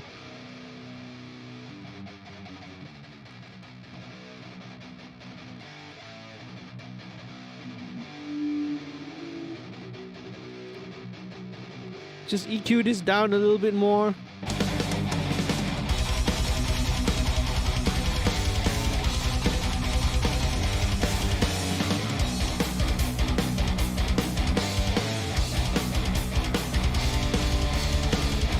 right, really cool. Now, I am actually usually I don't add reverb to rhythm distortion guitars, but for this one I'm gonna do a little bit. Just add a tiny touch of like plate reverb to it, and to give a little bit more of that sort of the 80s rock, 80s like metal kind of a rock thing. But this is meant to be very, very, very, very, very, very light. Okay, so let's use this and let's just have a tiny touch of it.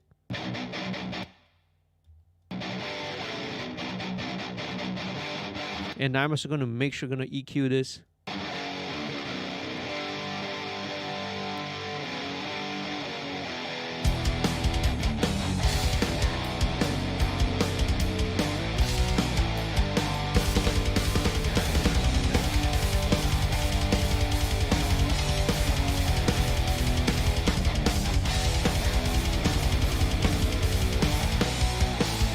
Nice!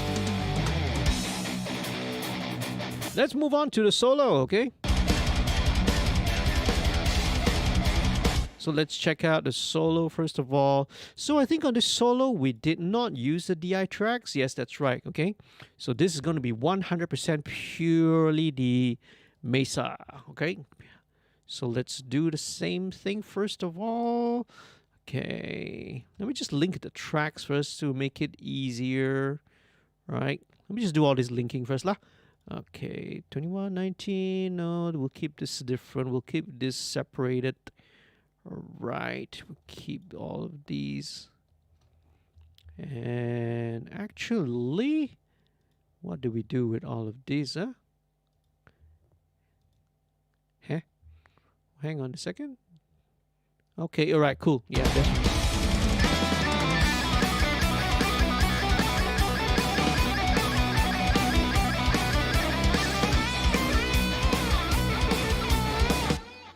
Lovely. Okay, sounds good already on its own. So again, some of the I've already effected it a little bit. So what I like to do is that usually I will drop it in. Let me just turn all this off first to show you one by one what this is. So the first thing I like to do is, like on solos, I like to add a little bit of, this is Acorn Multiply. So this is actually like a doubler chorusing kind of effect, but again, it's meant to be very subtle.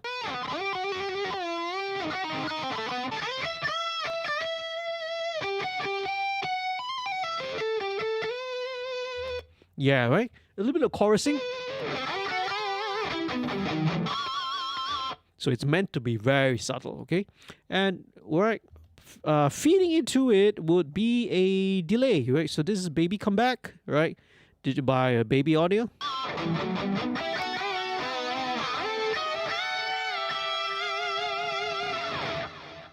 So this is a ping pong delay, right? It's pretty standard quarter note ping pong delay, right? Let's listen to that again, right? Nothing really much needs to be done, okay? But what I will do is, in a second, I will show you, right? What I love to do is I'll actually use MV2 again, and MV2 is really, really useful on things like lead lines on solo. It's so versatile. Okay, this is the harmony. Right, so I'm going to take out some of the bottom end of the harmony track because it doesn't need all that, additional low end there. So that's basically what we're doing. Okay, let's link these guys together again for easier when I want to manipulate it later. So let's drop in MV2. So I'm going to drop this in at the front. So remember what I mentioned, what MV2 does? It's expansion, it's parallel compression. What it will do is it's going to enhance a couple of things. It helps to enhance the sustain. It helps to enhance the pick attack. Hence, helps to enhance the definition of the notes, and at the same time brings out a little bit of brings out a little bit more of the harmonics. So this is, again, I like to refer to it as squeezing the juice, like the energy out of it. It's like when you are I think the analogy of like getting like let's say crabs for example, is like you're sucking out that last little piece of meat there. This is basically what we do, what we're trying to do. Trying to get those really tasty juices and that bits right out from guitar. So let's go back to the solo one more time. All right, and let's bring up MV2. Okay, solo the solo. Okay, I'm going to turn off the effects first because it can be a little deceiving, right? Because you're hearing all the bounciness of it. So this is without effects, just MV2. Okay, all right. Now, this is it's a little bit of a downside to recording in the box, all right? Mixing in the box, working in the box with a mouse and a keyboard. Is in the sense that without an actual physical controller, it's very hard to manipulate and control two different knobs at the same time, because this is obviously making it louder, right? But I always have to compensate it down, right? The output down to make an equal volume comparison.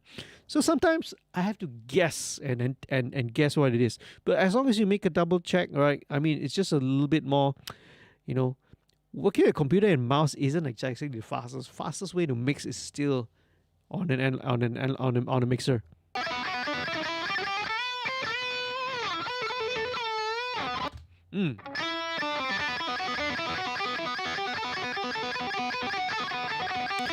It's slightly brighter, and to be the pick attack, it's also a little bit more defined.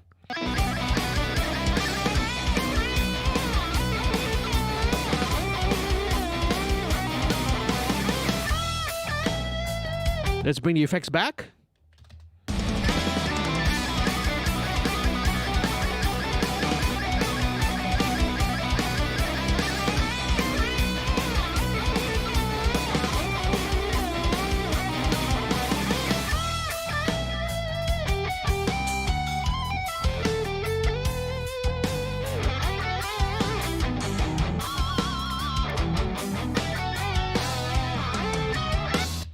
Add a little bit of reverb to this, right? Just a touch of reverb with a little bit of modulation.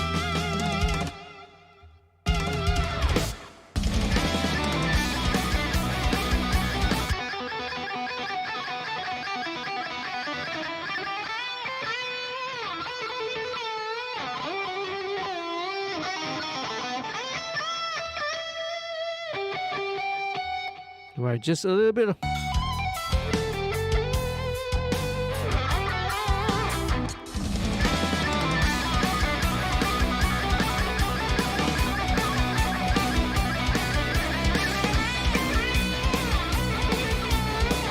a little bit of boost at 2K.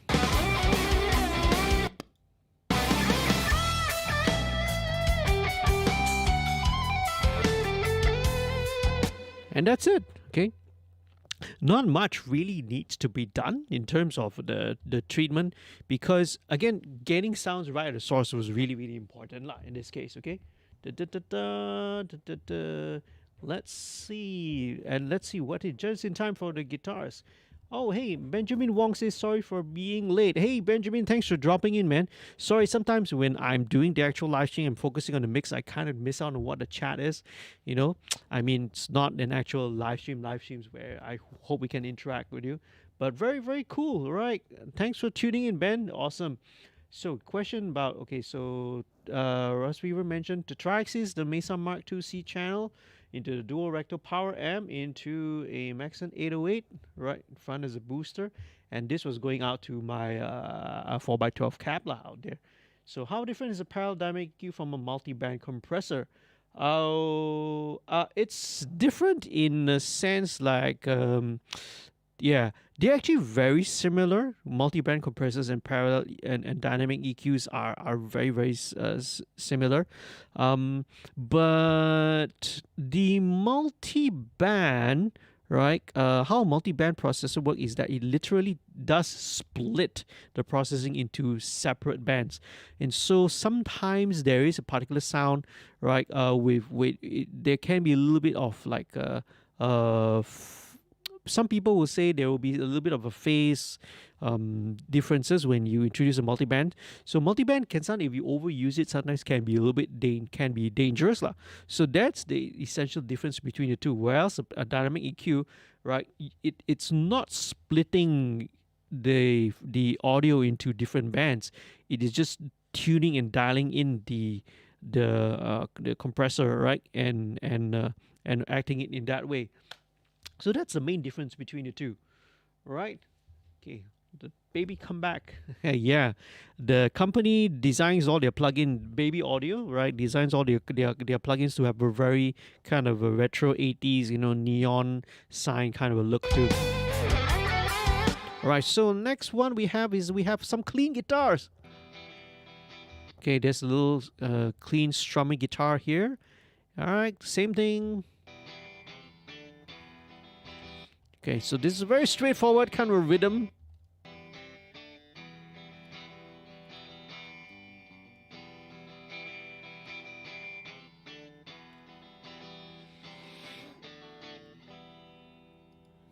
Okay, so let me just play around with the Tone Empire since this is a new plugin.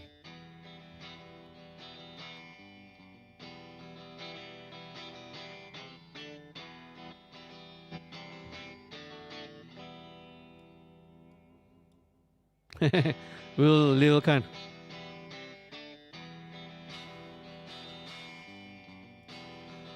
Ooh, it's distorting a little. Nice.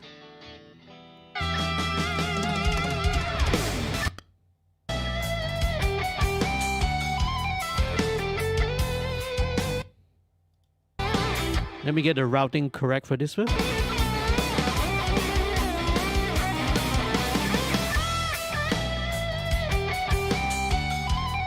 Alright, okay, so what we did on this is I took the mic track from this and I actually added in the clean, the over the slate, the overloud THU. So again, blending both of best of both worlds.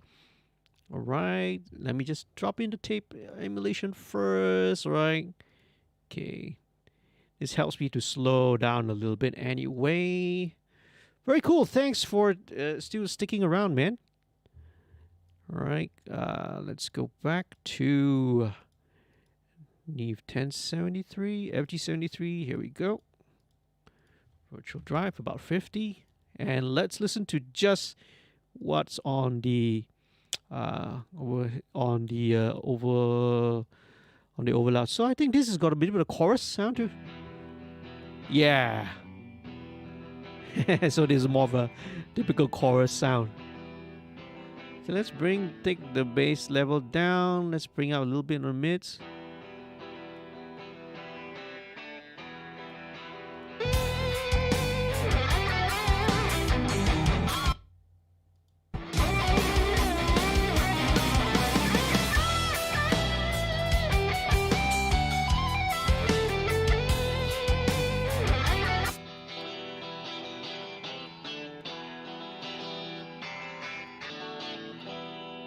Okay, very cool, right?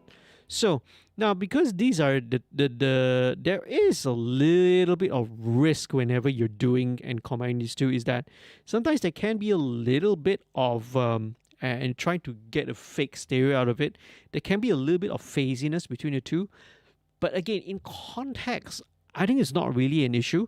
We're trying to do a pan, a hard left and hard right with the mic track and the DI track. So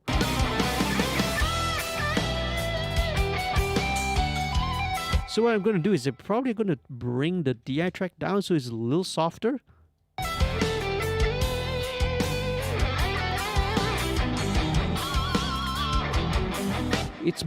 This clean guitar thing is more just to fill up the space anyway. It's not really meant to be heard as a guitar.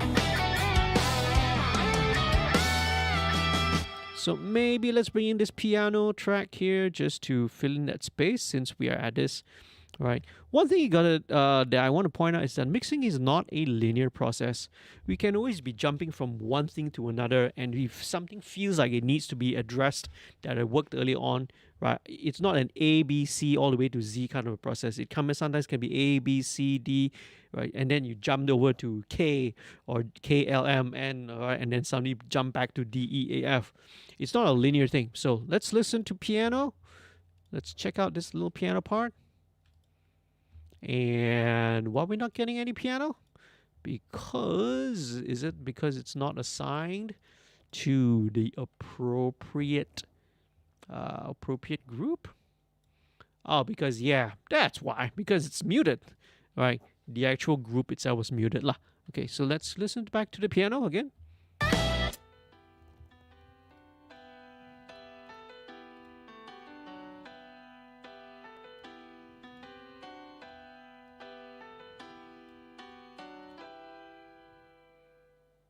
Okay, yeah. In itself, it sounds like it's like a really compressed piano, right? Which works. Probably just gonna add a bit of a reverb to it. So let's just bring in the good old Sound Toys. One of the simplest plugins out there, and it just works really, really well. Little plate.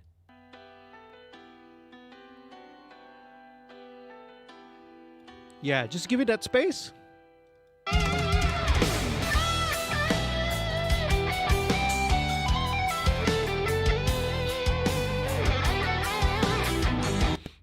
In fact, with this, I would actually turn the, I think in the original rough mix anyway, that clean, those strummy guitars were not really the real main feature. So let's bring in the piano.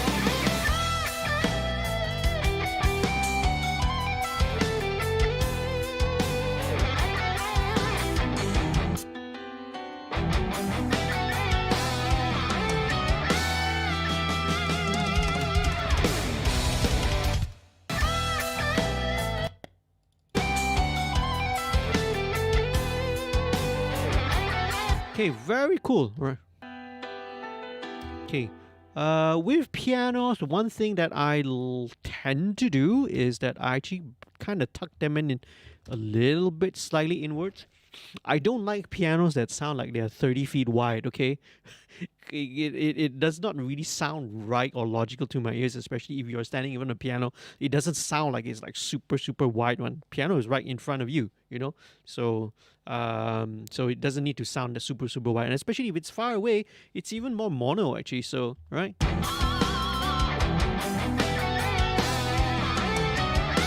Yeah, to me that actually sounds a little bit more focused, right? And it gives a little bit space for the guitar, for the delays and the guitars to actually take out. It doesn't need to be super wide all the time.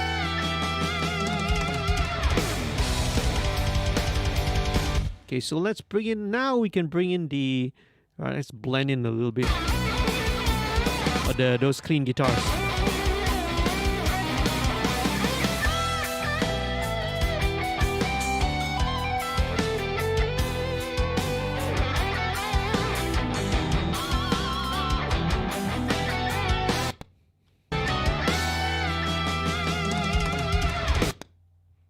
Okay, right. The PC is starting to struggle a little bit because of the number of plugins that we are putting in it. Okay, so where are we right now? There we go. Let's double check the solo section.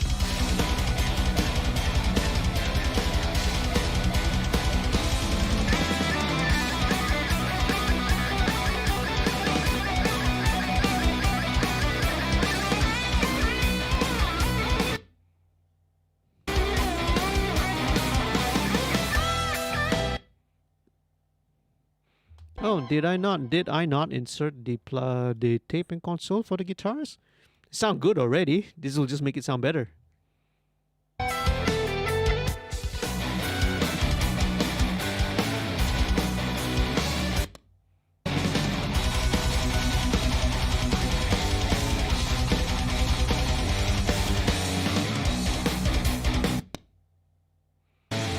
Okay, right. The computer is definitely choking a little bit now.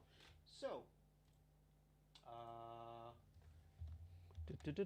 what I'm gonna do is I'm gonna start to freeze some of the tracks. But before we do that, this is actually a good time for me to sort of look at the stereo bus processing. Okay, so all right, so what I usually have is I have an AOC's Air EQ, which just does a tiny little air boost over here, right? And this is where the Wave C4 I employ it on the stereo bus. So this is actually the multi-opto mastering. So let's just look at maybe, let's say, a section of the song. So what I'm going to do here is that this is a optical setting, so which means it's generally really gentle, right? It's really subtle. And subtle is exactly what we're going for. This is just to make sure that no particular band, frequency band, right, jumps out too much. So I'm just going to bring the threshold overall until I just see the line just dance a little bit.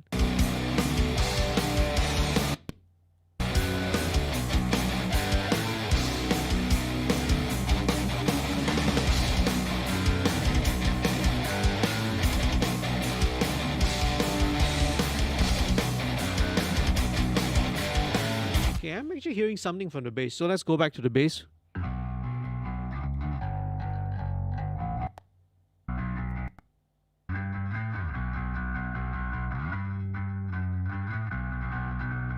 Yeah, so sometimes a little bit of aggressive processing does bring out a little bit.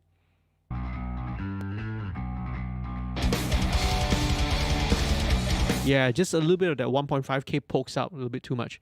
So anyway, that's what I mean by mixing is a non-linear process. Well, let's go back. So next one I have here is virtual bus compressors, and this is where, you know, it's really cool. It's really interesting.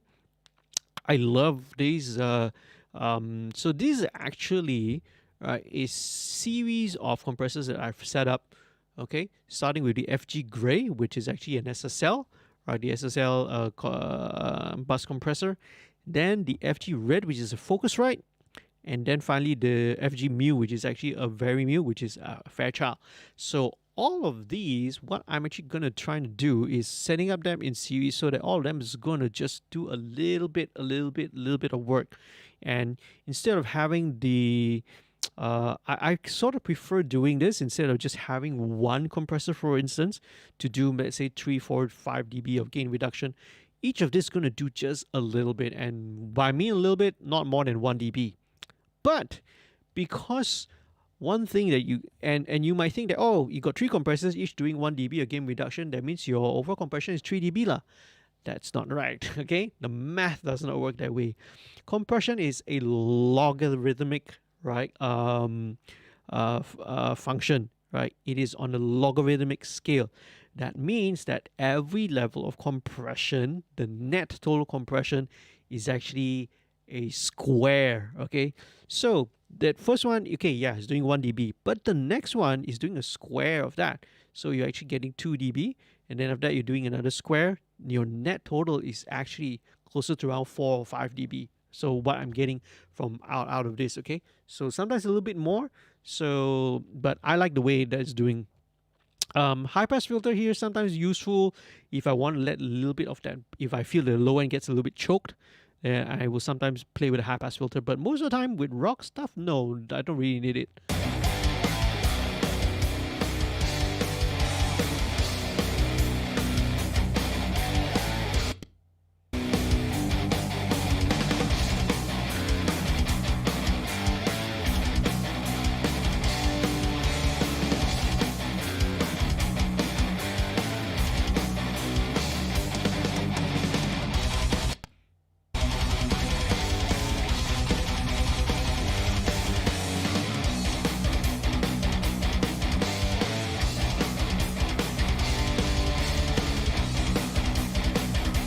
There we go, okay?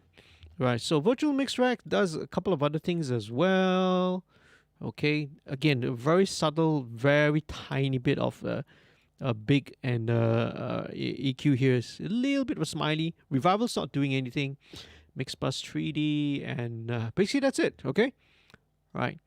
SSL Fusion Transformer. This is running it through so that it sounds like it's going through right the SSL circuitry, and then last of all, one more instance of virtual tape machine. So this is as if we are mastering and right printing it down to the half-inch tape lah, right?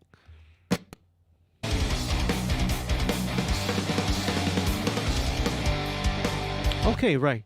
It's starting to choke a little bit. So what I'm gonna do is gonna start right freezing some of these tracks, and I'm gonna start with maybe the bass because it's running the MSIM, which can be a little bit um, hungry on the CPU. So give me a second. Don't run. Don't go away. I'm just gonna also kind of refill my tea a little bit. Be back in just a minute.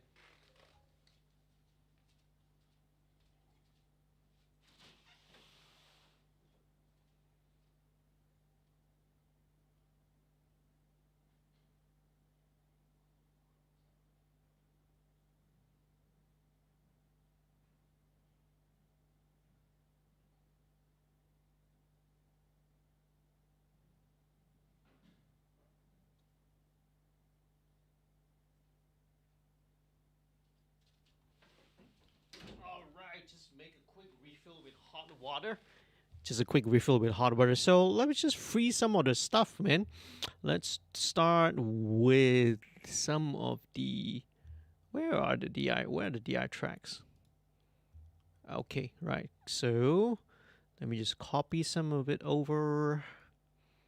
Copy some of the stuff over. Okay. All right. Freeze. Time to freeze. Let me just check make sure that all the crossfades are done properly. Okay. Actually, I should have checked all this earlier. I'm just not sure. Like I heard a big few clips here and there earlier as well. So let's freeze audio channel. Okay. Very cool. All right. So thanks again, Ryan, for tuning in, staying on. We still got a little bit to go with the vocals and some of the keyboard stuff. So as you can see, I actually skip some of the keyboard elements because they're more filling as more of a supporting role. Typically, I would suggest and I would advise, right, that in any mix that we try to get to the vocals as fast as possible. But I'm spending a lot more time on the guitars today because, again, it's more of a rock, it's more of a metal thing. So a lot of focus and emphasis is definitely towards the drums, bass, and guitar lah. But we'll get to the vocals in a real while right after this. After I freeze some of these tracks, first of all, I think CPU wise it's pretty high consumption. Plus having to live stream at the same time. Let me know if the camera freezes, okay? Because I think the last live stream my camera actually froze for some reason. I suspect it could be the cable. The cable is a little old already, the USB cable that's connecting through it. I think I had to kind of switch off and reset the camera, and then it worked fine.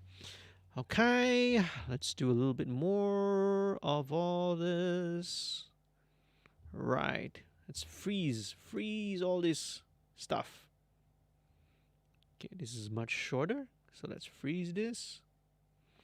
So freezing the audio, right, will help to free up, right, the CPU processing power. So this basically, basically converts it into an audio file, which then sits at the back. Okay, cool. And let's see how it goes, right? Let's see how does it still glitch.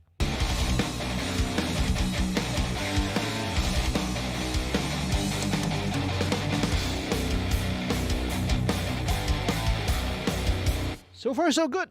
Okay, let's move on to vocals. Right, so again, this is an awesome performance from Shen. So let's check it out. Let's listen to this. So maybe I'll talk a little bit about what my vocal chain is going to be like, and let me load this up. So the vocal chain that I have, right, is pretty much divided into, you can think of it in two stages, like when I treat vocals. Basically, every mix process is also the same thing, but in vocals it's a lot clearer. I can break it down for you. There is what I call the corrective processing, and after that, the stage that follows is called the creative processing.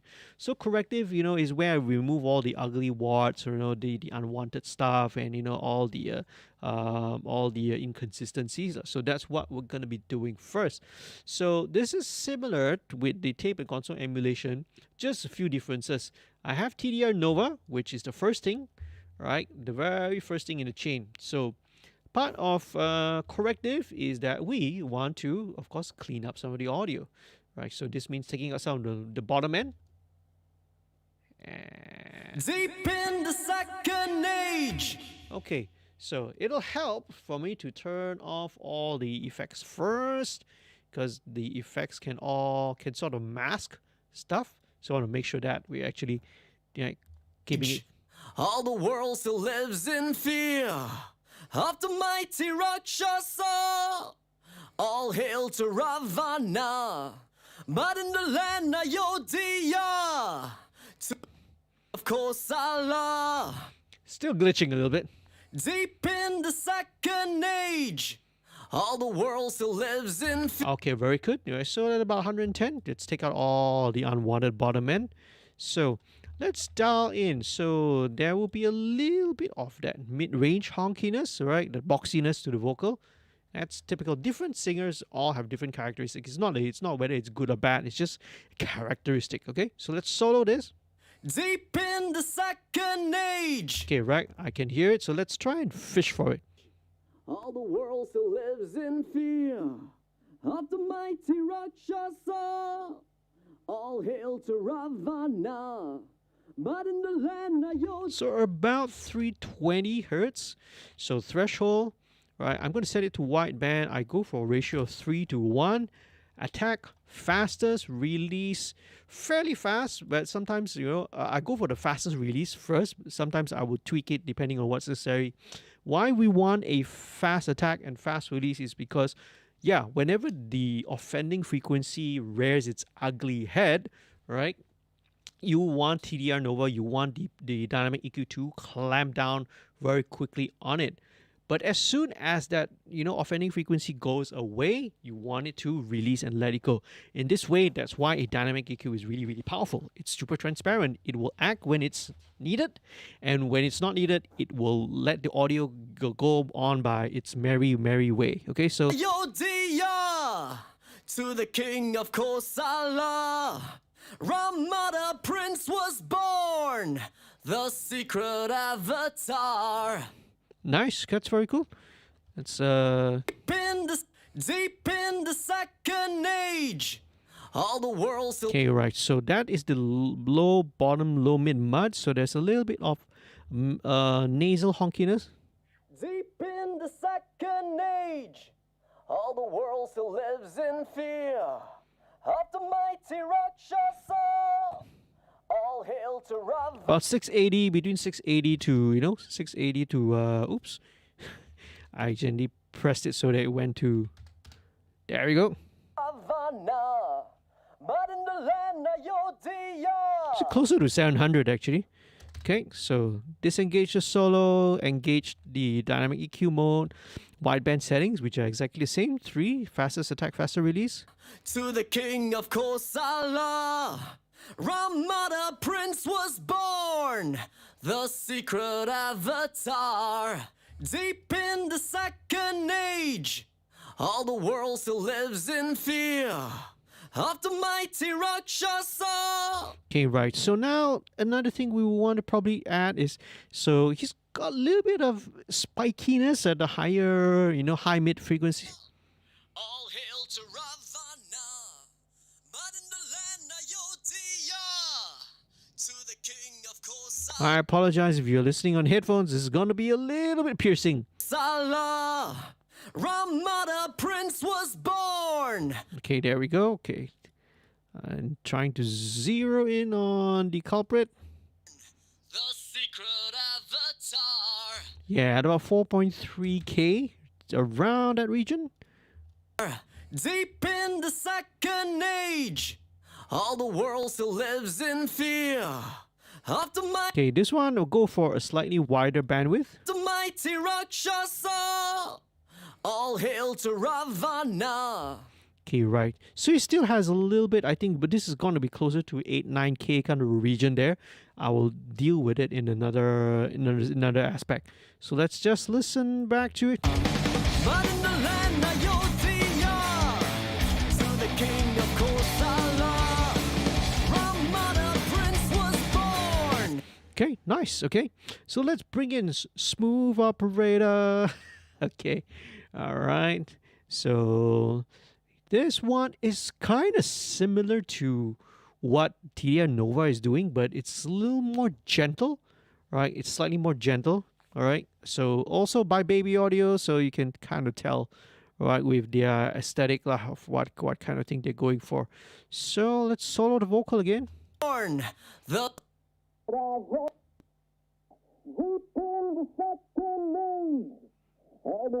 Okay, I'm trying to solo that frequency where still lives in fear of the mighty Rakshasa. okay, let me solo this.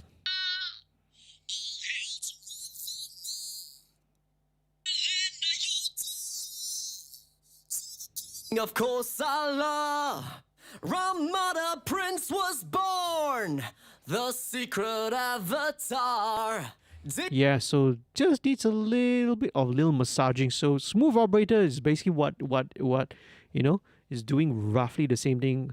It has of course things like focus, which is kind of like the mix percentage. Yeah, output of course I need to compensate it down a little bit just to match lah.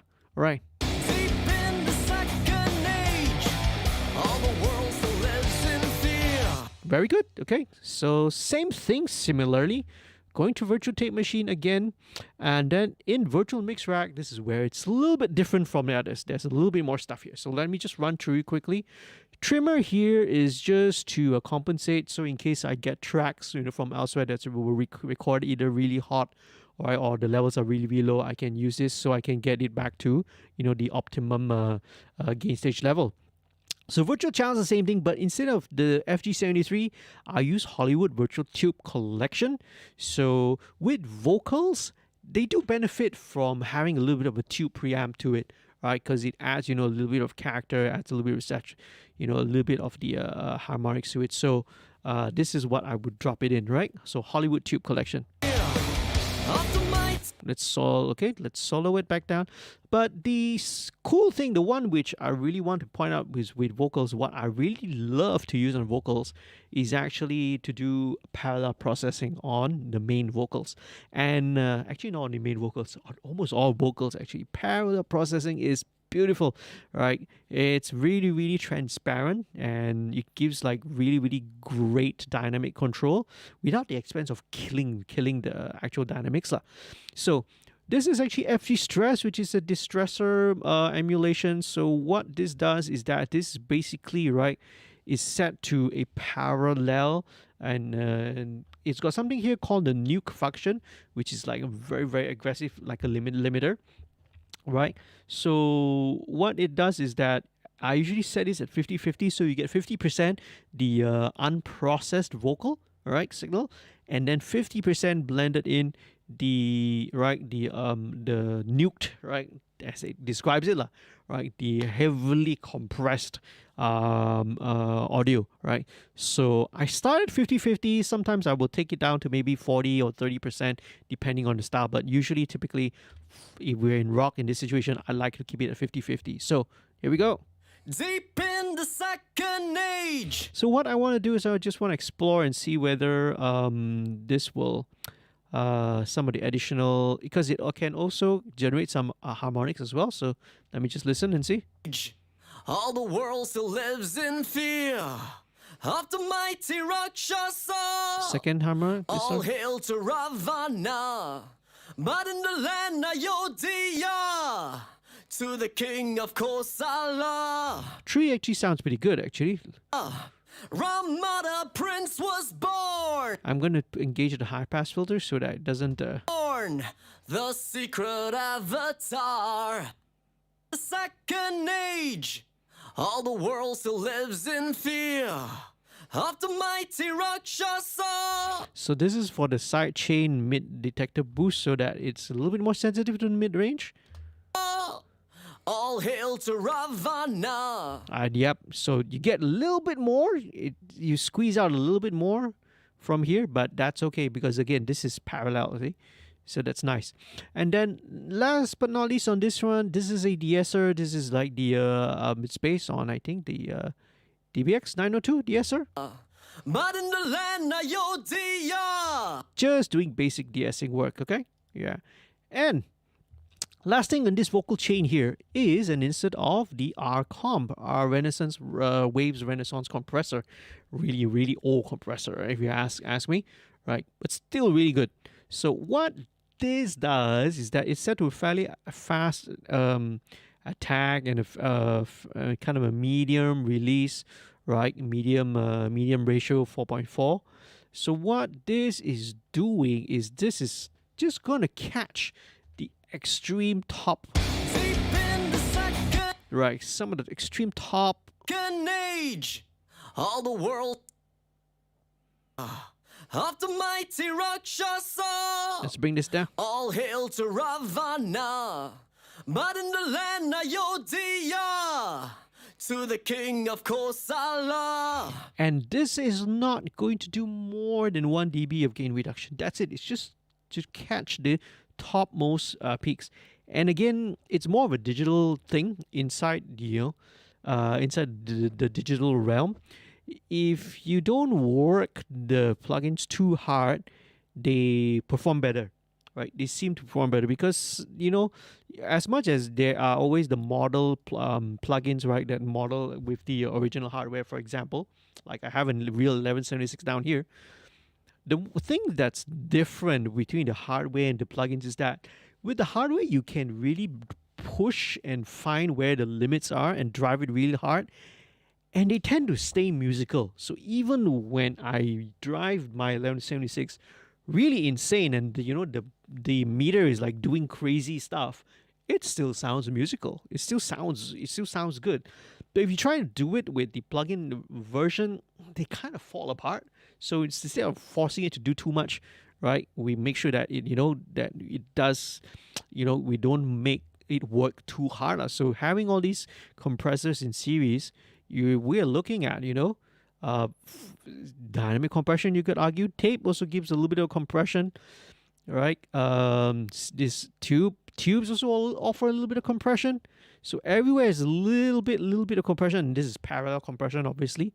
And then followed with this Renaissance compressor, just doing a tiny, tiny bit there. Just to sort of control that, all right? That's all it's doing. Okay, so let's bring this in.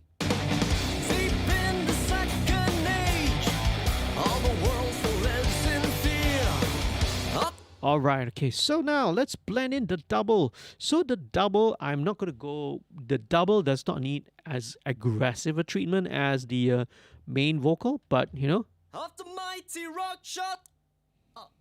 All hail. But it has a similar, right, chain here. So it just uses the regular 1073 with the additional, the distressor here, right, set to parallel. All hail to Ravana. But in the land of Yodhya, to the king of Kosala. So, okay, I just use the normal standard stock EQ here. Rama the prince was born. The secret About 4K, let's take it out. avatar. And taking out some of the top end. You don't really need all the top end in this. So this double vocal, let's just blend it in, right? And it's just there to give a little bit of that double, slightly kind of a chorus effect. Deep in the second age, all the world still lives in fear of the mighty Rakshasa. Hail to Ravana, but in the land of Yodhya, to the king of Rama born, the secret avatar. Okay, right. It's taking up a little bit of CPU power, okay? Let's try and freeze a little bit more, couple more tracks, okay? Let's do maybe the guitars, okay? Because they tend to go on for the rest of the right? The entire track, so that helps to clean it up.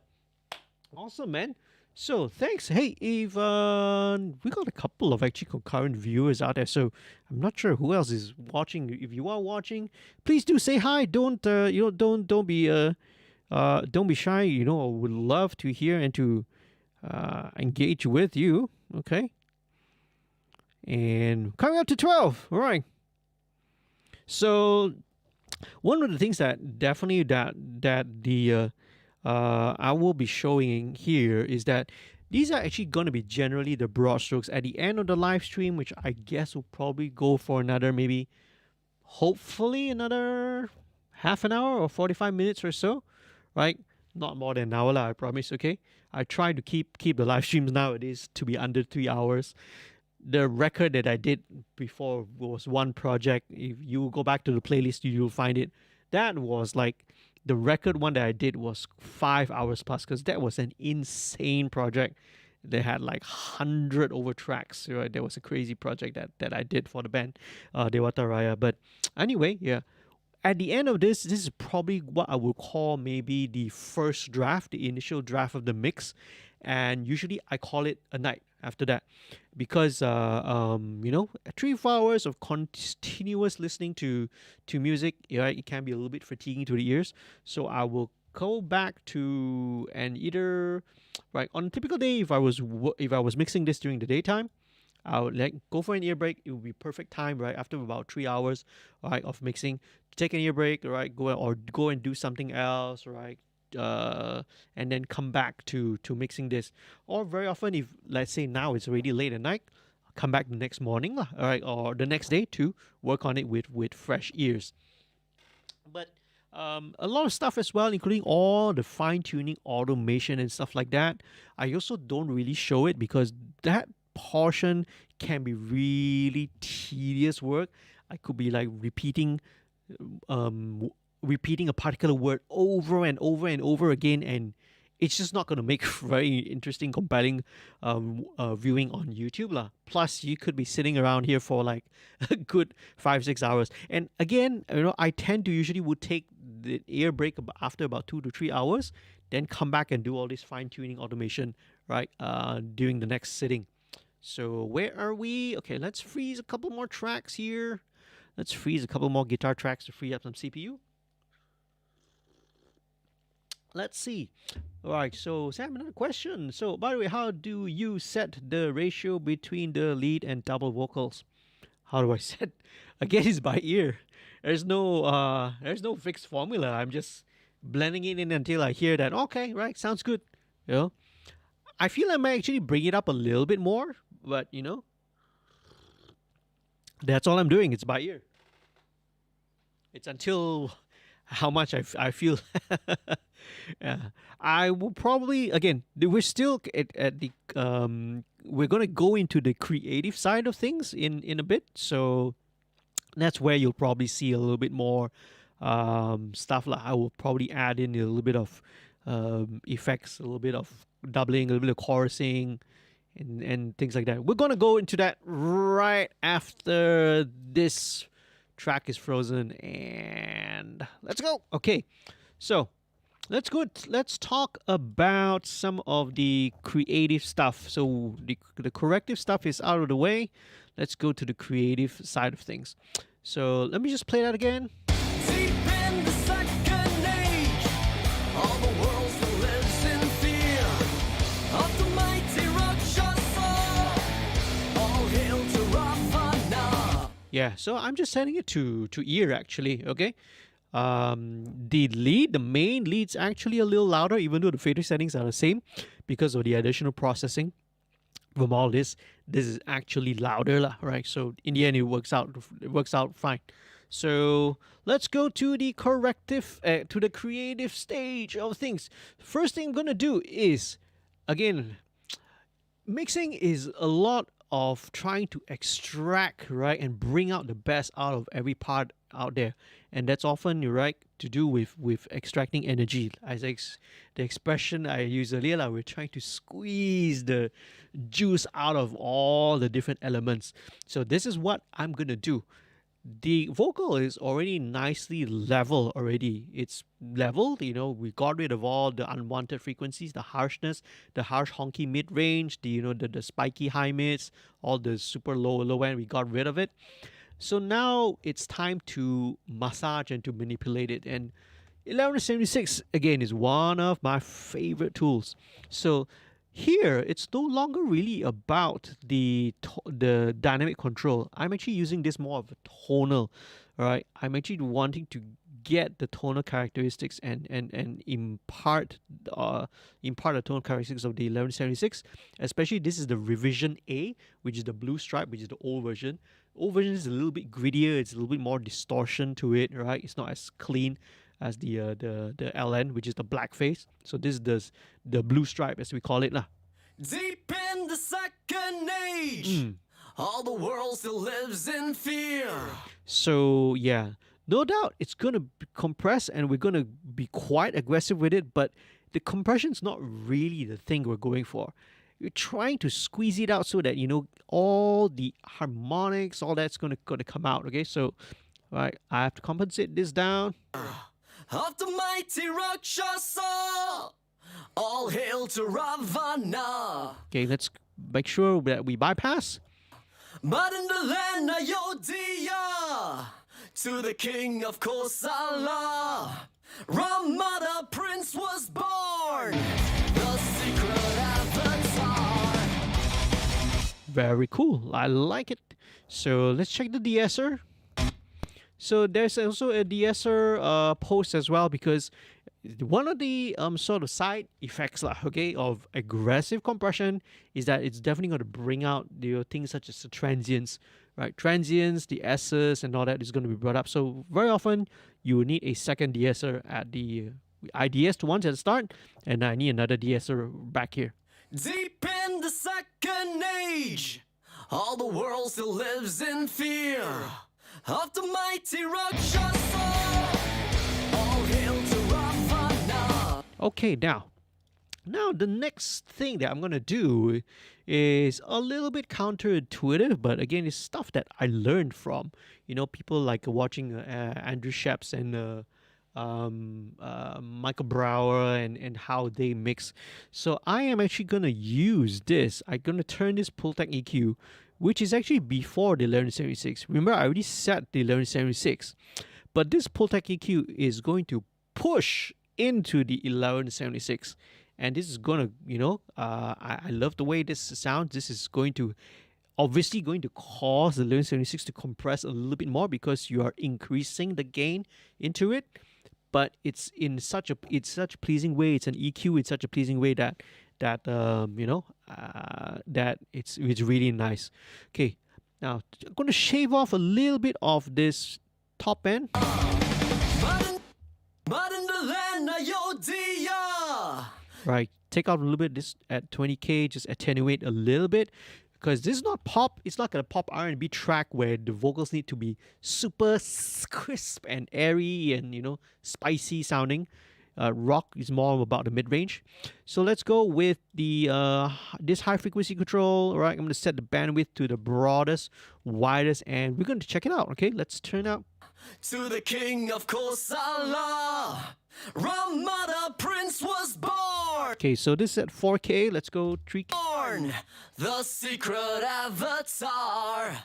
Deep in the second age, Okay. all the world still lives in fear.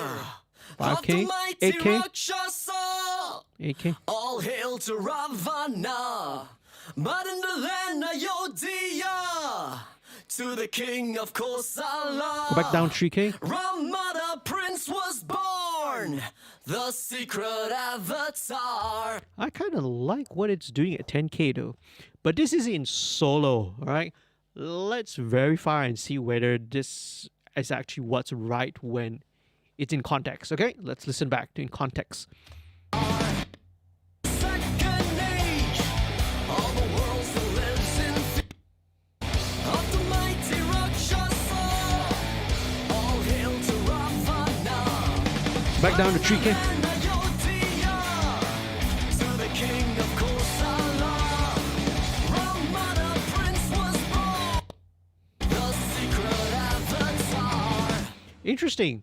Usually, again, typically for rock vocals, I probably wouldn't go up to 10K. I would usually stick between 3, 4, 5K. But in this case, I think at 3, 4K, the vocal starts to fight with the guitar. So I think giving it a little bit of 10K actually gives Shen's vocals a kind of a nice shine to it. And if I feel like I need to add, a little bit of the mid range back, I've got other tools I can do it later on. So this seems to be doing it really nicely in a way. So always explore boundaries. I mean, I would say that in mixing or even anything, we do tend to fall back on tried and tested methods and workflows, but it's very useful learning process to once in a while just like, oh, let's do something else crazy and just try something you will never know. That's how you sort of learn, the limitations of the equipment and sort of explore where it is. So again, surprisingly, I would not expect that I would need 10K, but it seems to be doing the what it's giving what is needed lah.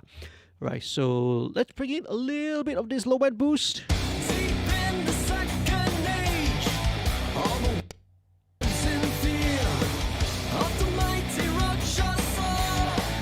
All hail to Ravana, but in the land of Yodhya, to the king of Kosala. Very nice. Okay, a couple of things here. There is an MB2 which we are not going to use. This TDR Nova we don't really need to use, so I can disengage it. But Vocal Rider, here is Vocal Rider yet again to the rescue. So this one is similar to what Bass Rider did, except this is a little bit more tuned towards vocals. Deep in the second, all the world still lives in fear of the mighty Rakshasa. All hail to Ravana, but in the land of Yodhya, to the king of Kosala. Really nice. It's keeping it even here, right? Rama the prince was born. Okay, right. So I feel that maybe Avatar, deep in the second age, all the world still lives in fear. I'm gonna take out a little bit, a tiny touch at 250 and 500, bump up a little bit at 1K. Of the mighty Rakshasa, all hail to Ravana. And bump just a tiny touch at 1K and 4K. This is the API 560, by the way, which is a graphic EQ. So, effects. Let's talk about some of the effects. So, first thing that I like to do is I want to put the vocal and make it sound like it's in a fairly nice, expensive sounding studio with nice wooden walls or something like that. So what I would do is I would use Super Tap. Super Tap is actually a delay. So very careful. You can use any delay out there actually, but what you want to do is that you want to set a delay with a very, very short delay time. In this instance, we're talking about 150 milliseconds. So it's a really quick, almost like a slap back. But another thing is that you will want to EQ this delay. So in SuperTab, it's already built in. It's got an EQ section. So this is basically a low pass filter at 1.5K. That means everything at 1.5K on top, gets filtered out. So you get a very dark, kind of a warm sounding reflection. We'll solo it and you listen to it. All right, we'll hear. Deep in the second age. Yeah, so it sounds like you're in the room, right? But this is obviously exaggerating it. We just want a little bit of it. Again, we got to listen in context. All the world still lives in fear of the mighty Rakshasa. All hail to Ravana, but in the land of Yodhya, to the king of Kosala, Rama the prince was born. Very cool. There we go. Right. So it gives it a little bit more three dimension, right? Instead of just a vocal that's up there, you give a little bit of three dimensionally to it. So next thing we want to do is to add a doubler. Okay. So doubler is basically like a chorusing kind of effect. Okay. So this is just going to be, it gives a little bit of, it helps to widen, thicken it a little bit. but more so, this is more towards the high end. So I'm actually gonna go with doubler EQ'd. So this is gonna be take out all the bottom end, and it's more of all the high end frequency stuff. So the secret avatar, deep in the second age, all the world still lives in fear. So once again, you can hear it, right? You can hear a slight chorusing effect to it, but again, in context. Deep in the second age, all the world still lives in fear. Of the mighty Rakshasa, all hail to Ravana. Okay, very cool. So it's got a little bit of that modulation behind it. So next thing we want to do is add a little bit. Now we want to give it a bit of front to back, and the typical thing that people reach for is a delay, is a reverb, but reverbs tend to push things in the back, and we don't really want that, right? I will probably add a little bit of reverb later on, but what I want to do here instead of using delay, instead of using reverbs, we use delay. So this is going to be an 8th note delay, and what this does is deep in the second age, all the world still lives in fear. So that's what a delay does. It helps to give that space, the size, the depth, without pushing the part back in the mix. Of the mighty Rakshasa, all hail to Ravana. But in the land of Yodhya, king of Kosala, Rama the prince was born. The secret I don't mind going to maybe like quarter notes actually. avatar, in the second age, all the world still lives in fear. Of the mighty Rakshasa, Ravana. But in the land of Yodhya, to the king of Kosala, Rama the prince was born. The secret avatar, deep in the second age, world still lives in fear. Of the mighty Rakshasa, all hail to Ravana. But in the land of Yodhya, Okay, I actually like this mono delay to be at a quarter note.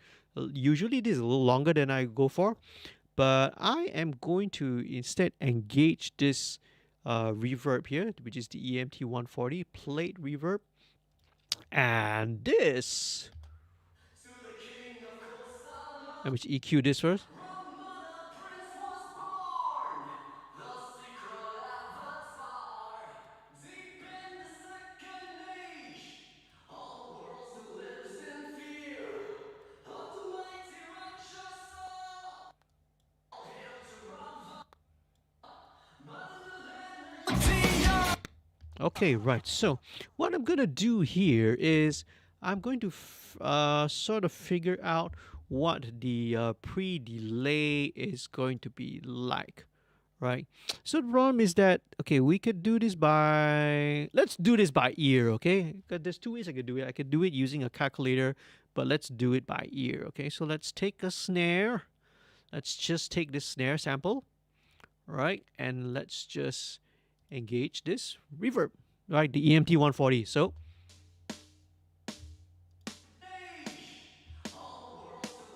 okay, no vocal beats, just the snare alone.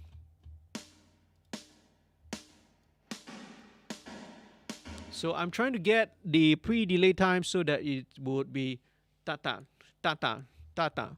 So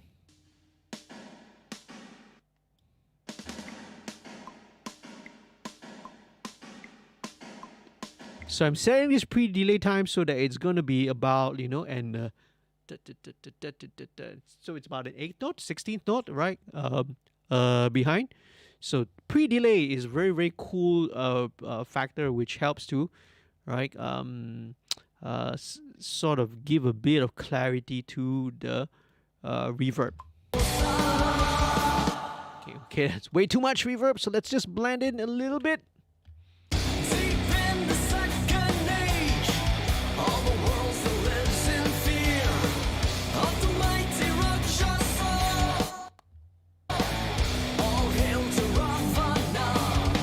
mute there.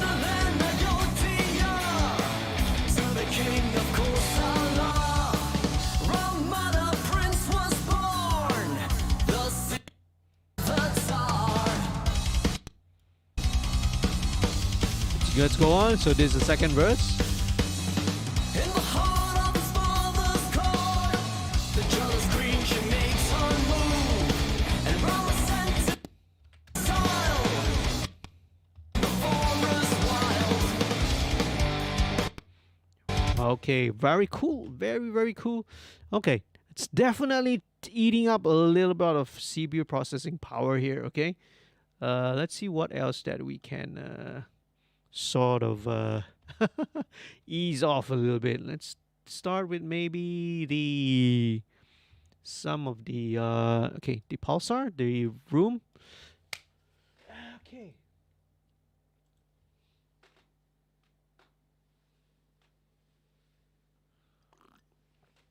All right, sweet, awesome. Got to free some of these channels. Okay, I know another plugin which is probably taking up a lot of the CPU, and maybe I'll address that first. Maybe I'll freeze that track. I'll talk about what it is. But for this to happen, I have to jump ahead a little bit. So, one of the kind of toys and the interesting things that you can do to make vocals sound bigger is that, yeah, you can add effects such as, do tricks such as adding delays, you can add chorus, you can add all that. Or good old simply just record more layers. That's another reason why we double track, the main vocals, and the main lead vocals are double tracked, right? Is to give it a little bit more thickness and a little bit more size and density to it. But for the chorus, you wanted to go even more. So what I actually played around, right, during the tracking recording session itself, is actually, all right, okay, I'll show you in just a sec, folks. Okay, I'll show you guys. So these are the chorus vocals. So it's basically double tracked, but you see there's another 2 tracks down here which I call and labeled it low vocal left. So what these are is that this is actually basically exactly the same track, but I have run this through this plugin called Lil Alter Boy from Sound Toys. Actually, during the tracking session, all I did was pitch shift, but pitch shifting, made it sound, giving a kind of metallic character. But this is what it does.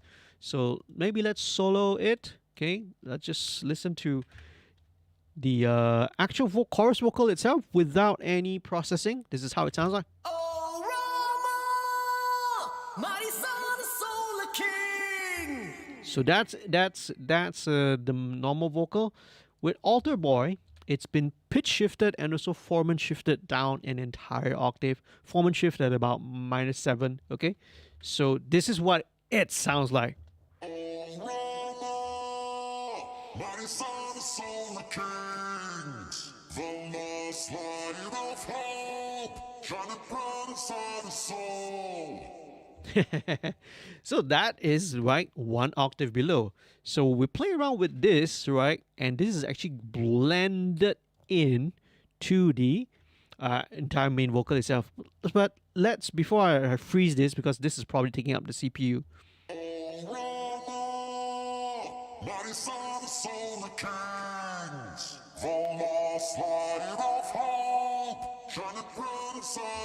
Okay, probably need to get a sharper 24 dB per octave.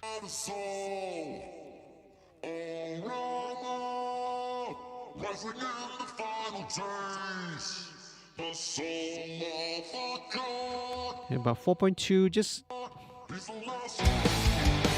let's listen just generally, okay? And this is what it sounds like.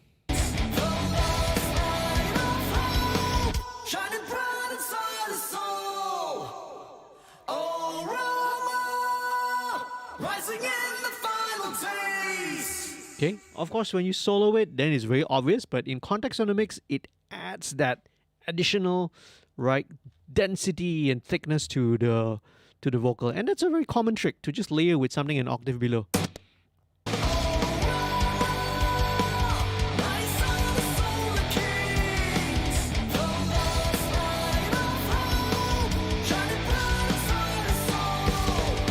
All right, so this is where let's freeze this baby first, okay? Because this is definitely taking up some CPU, probably. Hopefully it frees it up. So let's get it. So the octave shift for the vocals sounds like very, very demonic sounding. All right, yeah. Oh, you could say that. You could say that.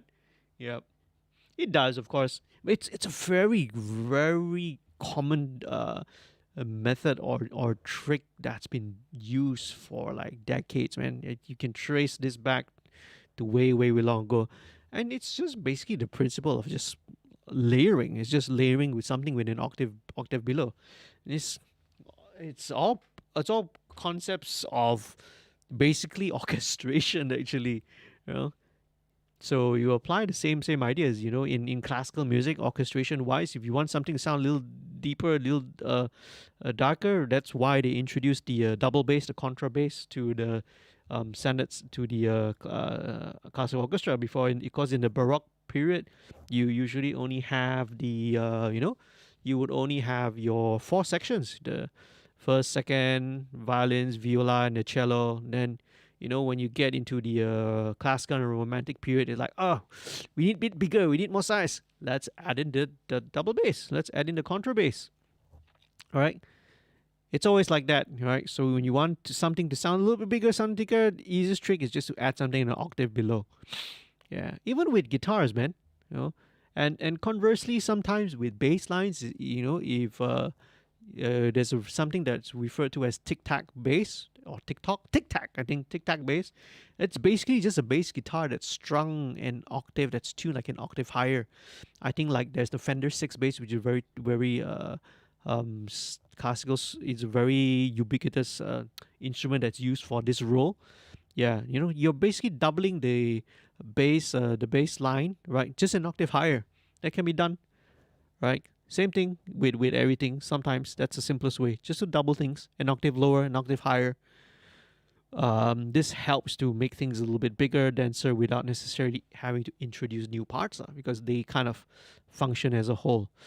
Okay, so hopefully this frees up a little bit more CPU power. Okay, let's copy over the processing for the chorus vocals.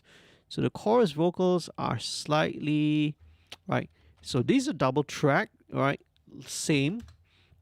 But instead of being a double underneath the lead vocal, the chorus tracks, they're both equal. I would say they are both lead tracks, but slightly panned to the left and right. So as you can see, I have them about 25, plus minus 25. And let's check out how they transition.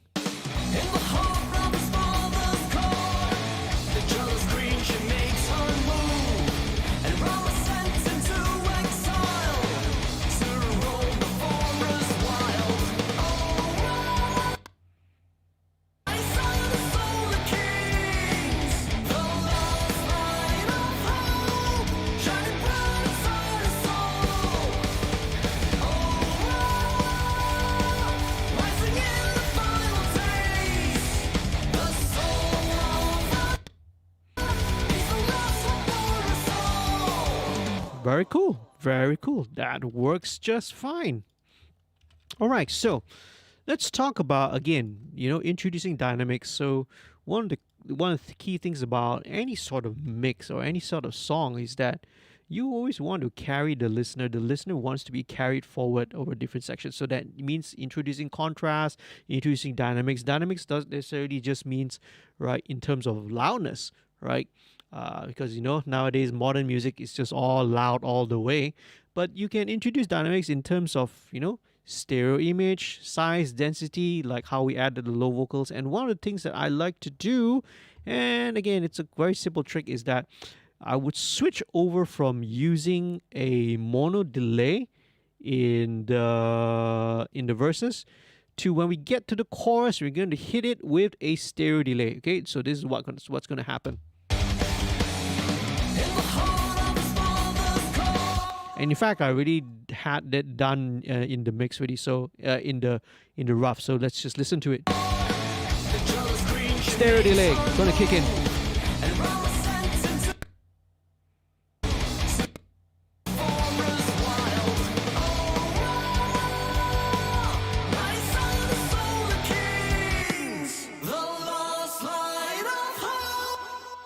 So you can see. So now you get a stereo delay in the choruses. So everything's chorus not only sounds a little wider, a little bigger, it sounds a little bit busier. Stuff is start bouncing. The stereo delay is bouncing around towards the left and right hand side. So that's adding a little bit more excitement to it, you see. So this is again one of the tools that we can typically use. So let me just make sure that the where the delay kicks in is proper, correct?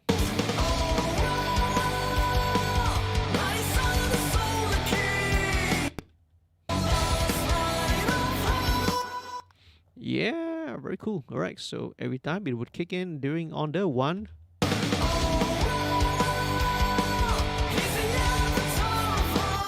Okay, very cool. Let's freeze more of these audio tracks. So things that we could do. Okay, after this, we're going to move on to the BVs, which will definitely add that color to, again, contrast. This is where dynamics come in. The main vocals are pretty much no harmonies except for a few lines, but you have the harmony and the color arc throughout the entire chorus. So let's check it out. Let's freeze these babies first of all, and let's see what's going on. All right. Hey, to anyone who's watching this right now, do say hi, okay? All right. Sam from Rustreaver is in the chat. If you want to find out more about the band, if there's stuff, Sam puts up a lot of really cool short videos and content, covers, Iron Maiden stuff. And if you are digging into that sort of thing, right, do follow Sam. I think on Instagram. You got TikTok as well, right?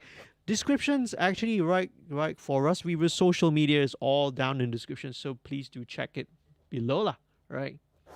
If you are new here, if you are viewing this, you like this sort of stuff, you like this sort of content, I got lots more on my channel. Not only live streams, but even tutorial videos, interviews with other engineers, podcasts, episodes as well. So all of that's on the channel. You can go ahead and check it out and subscribe if you haven't, okay? Let's freeze a couple more of these tracks first, because this is definitely, with all this processing, these definitely take up a lot of CPU power. So hopefully this frees it up. And I mean, having to live stream as well, of course, takes up CPU power as well. Super cool. Really, we appreciate it. I think we're after this will be the vocals. Then we just blend in a little bit of the keyboard and the synth parts, and then we're pretty much almost done. As I said, at the end of the live stream, I would arrive at probably what I would refer to as the first draft of the mix, right? I'll always come back again to do all the fine tuning, with fresh ears, maybe after an ear break, or in the instance of, since it's already like late night, I'll come back, next morning or tomorrow after lunch and to continue and make the tweaks.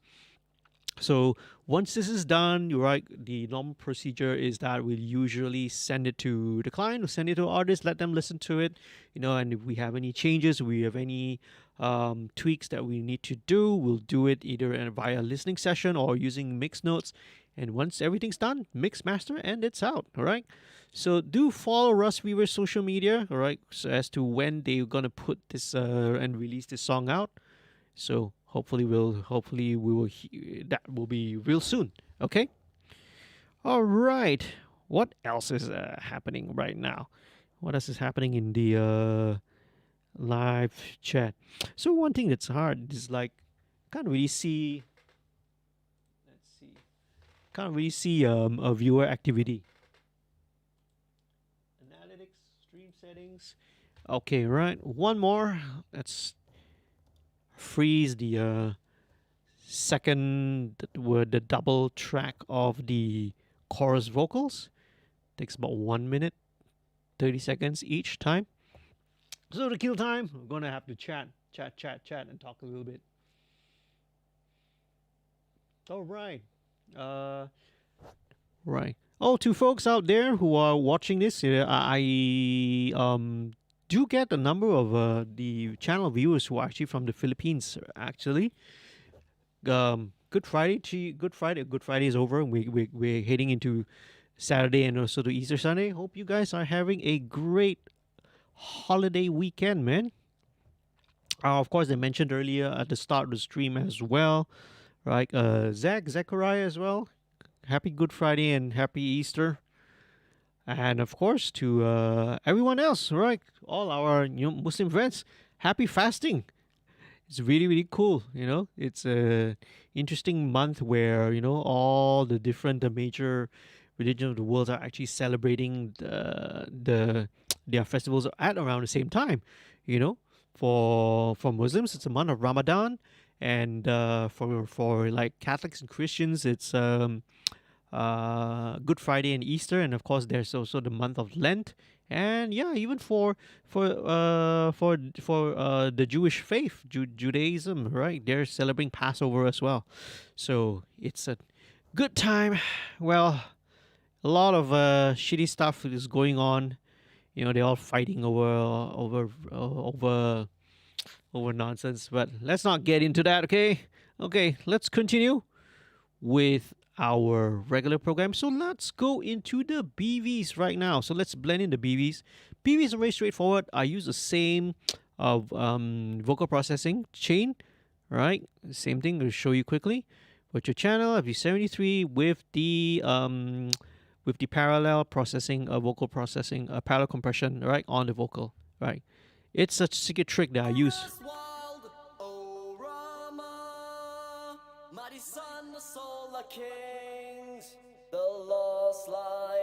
So add about 600, a little bit of honkiness there.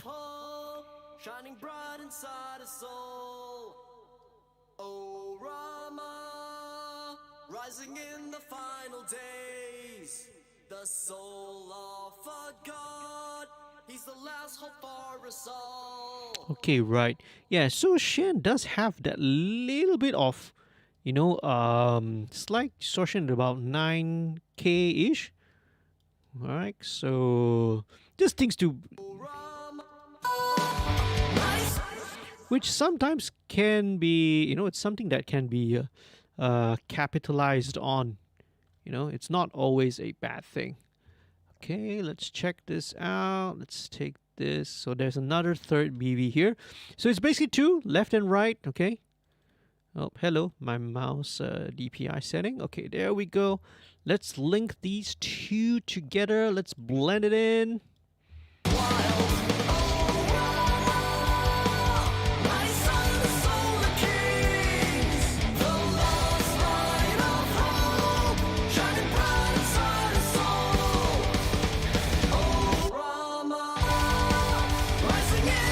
Okay, right. I'll just show you real quickly what I actually have on, because again, some of it is already pre-mixed while we were in the recording session. So these vocals, the BVs, are all going into this group, and it's got, again, another instance of TDR Nova, but nothing's on it yet. I'll tweak with it later. But this is going into the Eventide H3000, the good old H3000 Ultra Harmonizer in the plug-in form. So there's a little setting here which is called Davey D's BGVs, right? It's a little bit of a tongue twister there, which basically is sort of a kind of a chorus and a kind of a delay. Let's solo this, and in addition to that, there's also the stereo delay that's added to it. Final days, the soul of okay, right. So now these BBs are a little honky. So let's get. Yeah, so around that 500 region. But with this one, let's go with a wider Q. But with this one, I'm not going to go with the wideband. I'm going to stay with these default settings, which is like a 2:1 ratio, because we want this to be a little bit gentler, more subtle, right? And a wider Q, so it kind of has a broader. Mighty son of solar kings, the lost light of hope. That's much better. Okay, one thing definitely is that there's a little bit right, it's a bit of sibilance here. So let's do it with the good old de-esser. Again, Dave Pensado preset. Thank you, Dave. Shining bright inside his soul. Yep, just to take out, a little bit. Otherwise, there's so much of that are everywhere, and we really have that on the main vocal to have the BVs also be, very very spitty sounding. That's not really helpful. And to sort of top it all off, I am going to also drop in vocal rider. Same thing. Let's go for a smooth ride. Okay, let's set the range to about that, and let's dial in the target value. Oh, Rama, rising in the final days, the soul of a god, he's the last hope for us all. Still feels like a little bit too much of the bottom end, so let's bring this in and let's dial this one in as well.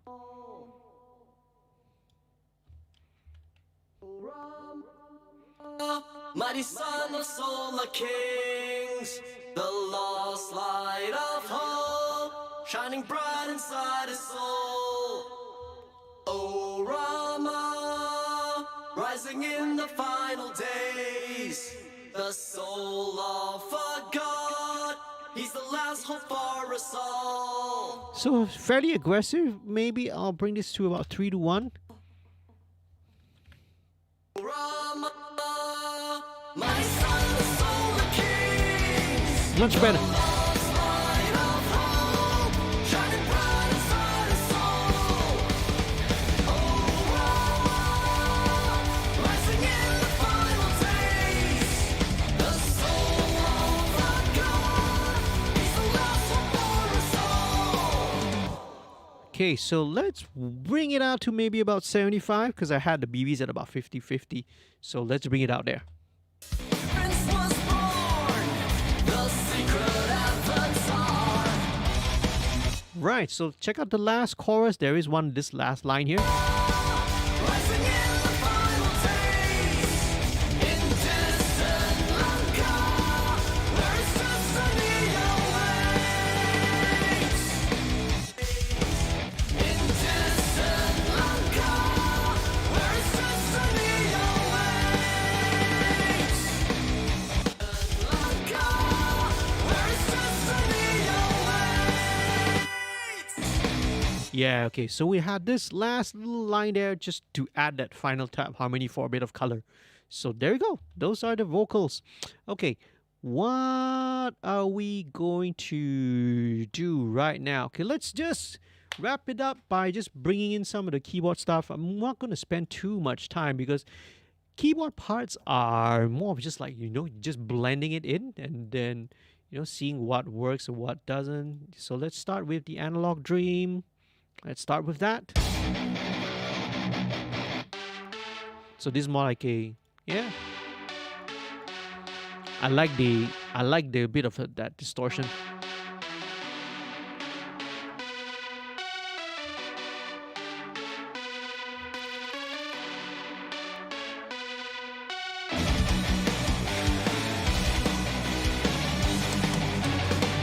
Deep in the second name.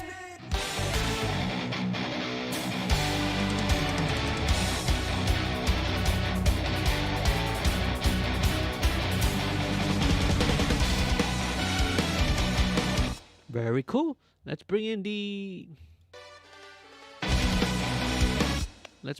Tricent. Right. Let's bring in this.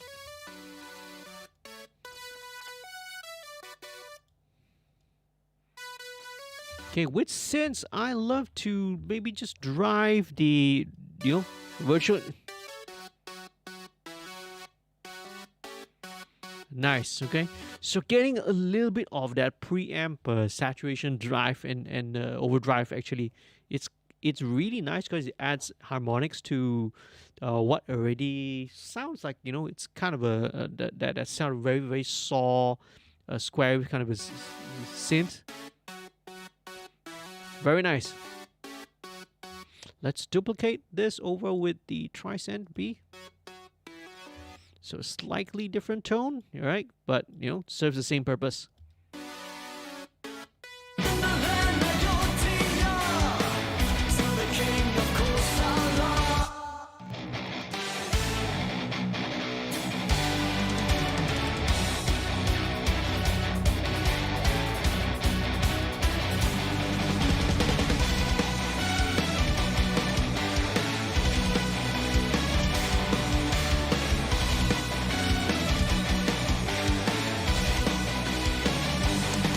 Okay, cool. Let's so actually there's a bit of a it's a little nice kind of a slap back effect that Sam kind of included in here, which let's make use of it. Okay, let's make use of everything in here. So we can take out.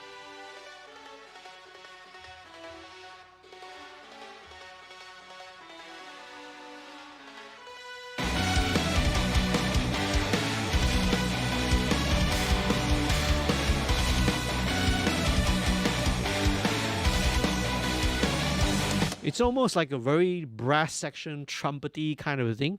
You know, very warfare, oriented kind of a trumpet call, which is really cool.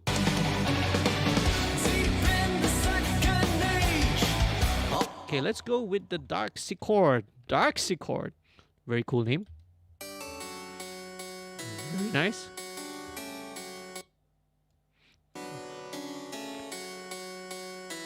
Some of the bottom end that we don't really want.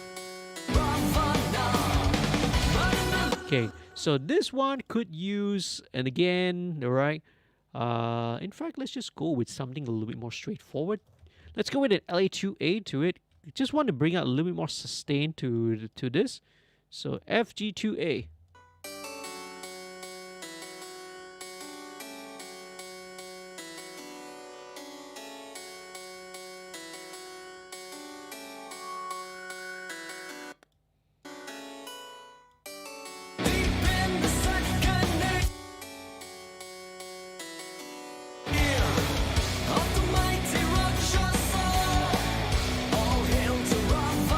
Okay, one thing that probably this may benefit from, this Darksichord keyboard thing, is that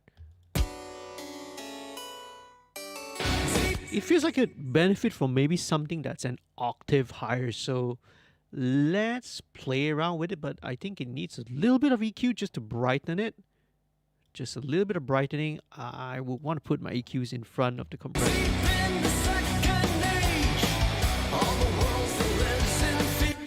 Maybe not. Let's go with Revival, because Revival will also bring up some of the. Let's read post there.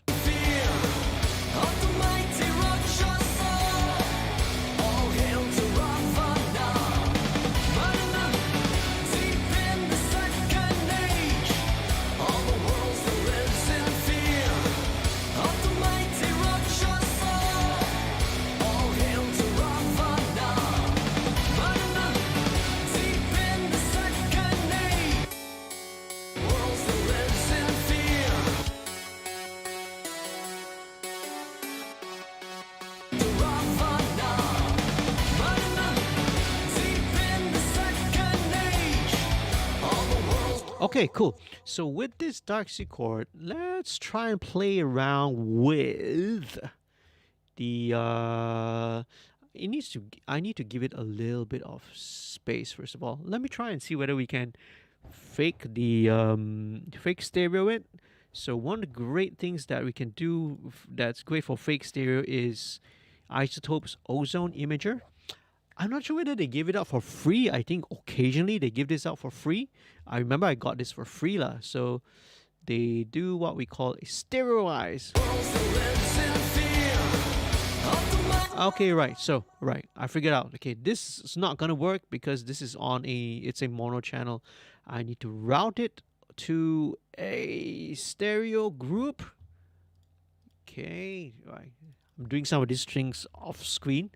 Darksichord stereo. So I'm gonna send this baby over to this group here, Darksichord, and I'm just gonna fake stereo it a bit because feels a little too narrow when it's just on its own. Okay, and Darksichord will of course go back to keys. Okay, all right. Okay, so let's look at Darksichord. Okay, now we can implement the stereo widening, Ozone Imager, and stereoize. Ooh, there you go.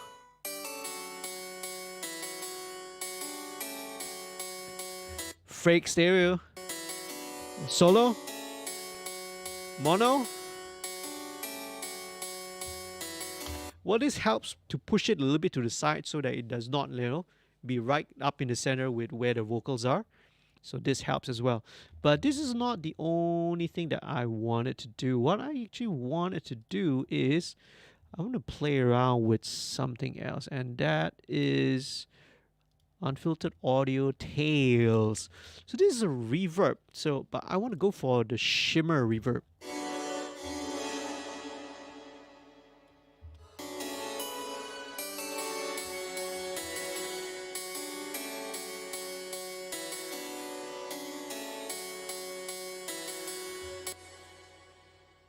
Let's bring it before.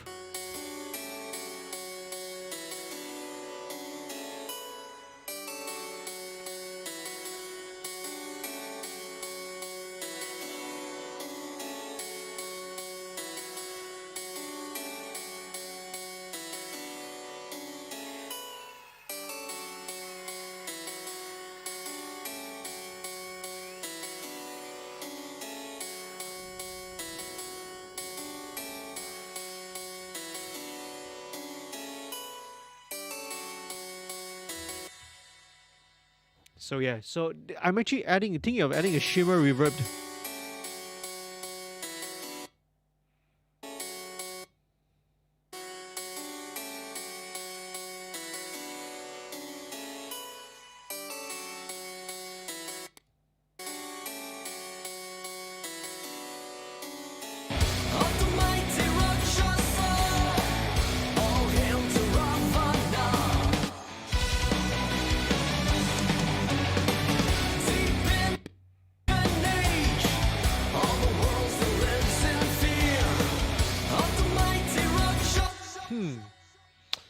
Now it sounds a little bit too much out of phase though. So it sounds interesting when you solo it, but in context of the mix, nah, no. Let's not go with it. Instead, let's do this. All right, I'm going to duplicate this and good old simple trick of let's try to bring it up an octave. So we got the Darcy chord on one side.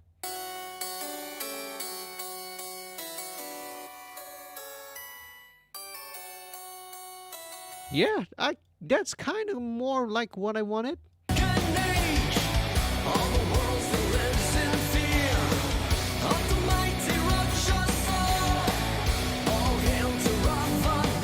That works even simpler instead of running through all the plugins. And it's actually better than using the fake stereo thing. So just duplicating it, pitching one octave, the same trick that we did with the vocals, except that now I'm just using it on this, harpsichord / darpsichord part. And then I can pan one left, right. Yeah.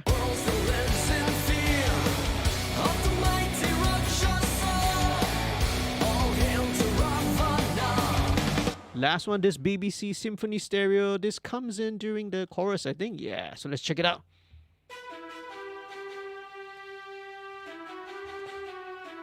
Very cool. It's like a string patch that it's kind of like doubling the melody. Okay, so for strings, I have this little preset that I love to use for strings. It's again using Waves C4 Stereo. Again, it's actually a preset, right? Upward compression, which is another word for expansion lah. So this helps to even out some of the same thing like what expansion does. It helps to bring us on to lower level detail, because especially like if the softer notes, it helps to bring it up. So the thing is, with when you have string parts, when your orchestral parts competing with a full-on rock band, very often the details get lost, get buried, and it's very hard to come out. So this helps to bring it out. Okay, so this is basically what it does.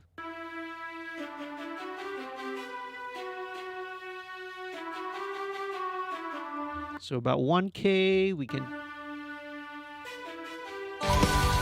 So there we go. Let's blend it in.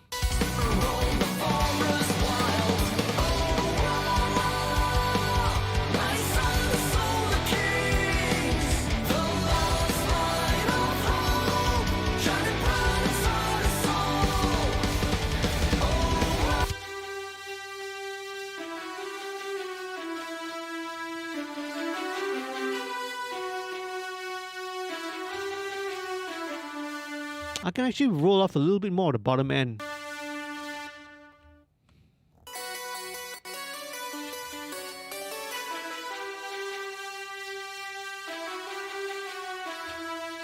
Yeah, because the synth is actually taking a lot of that low mid, I'll keep the string, you know, the articulation of the string parts towards the higher end of frequency. They don't need to occupy the same spot. So let's just solo. This is the BBC Symphony strings. In fact, let me just cut out a little bit more. Yeah, a little bit of spikiness at about 1.4. We want more of that bow articulation because that's what helps to give the stringiness, right?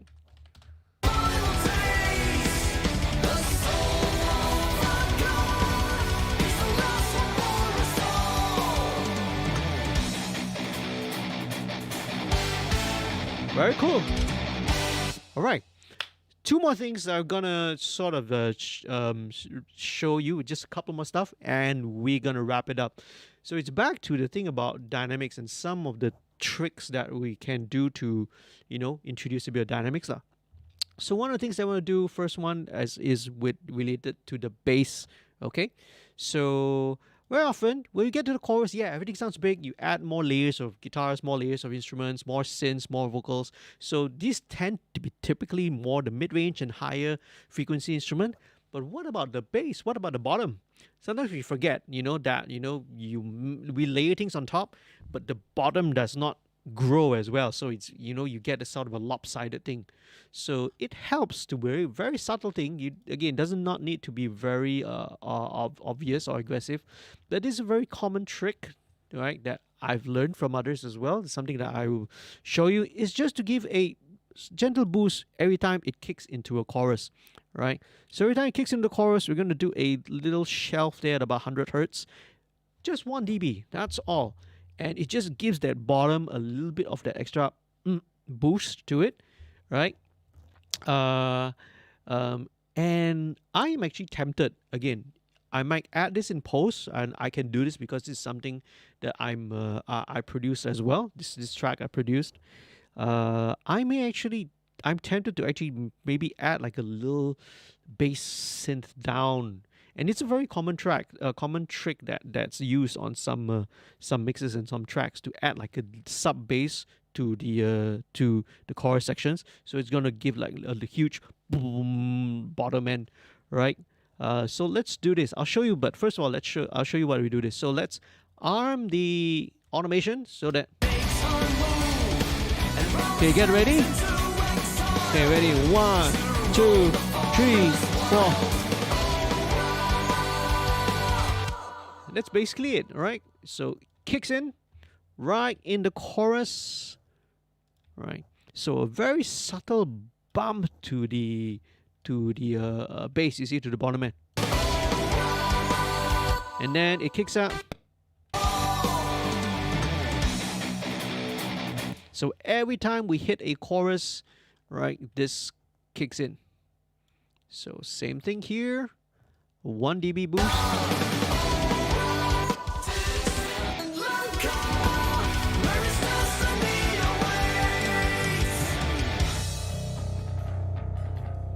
All right, and right at the last chorus, and usually if it's the last chorus, we go it all the way lah.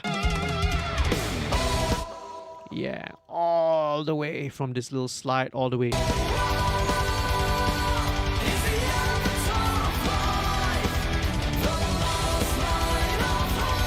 Okay, now, so on all these keys, I may want to just do a little dip at about 3K, just to, again, for the vocals.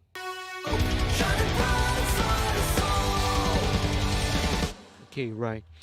There's also some automation that needs to happen. I think in the choruses, the kicks and the snares need to be automated by a little bit. So maybe let's just do that. Let's just do that right now. And actually, the simplest way is, right, you don't even need automation.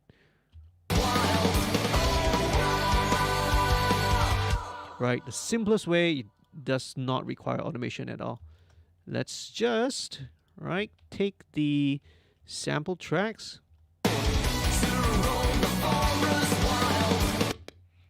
there we go. So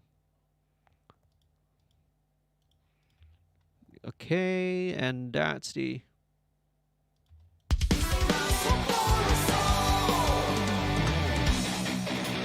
there we go.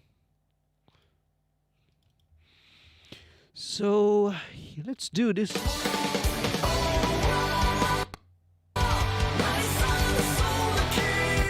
And it doesn't need much. Sound is just a dB.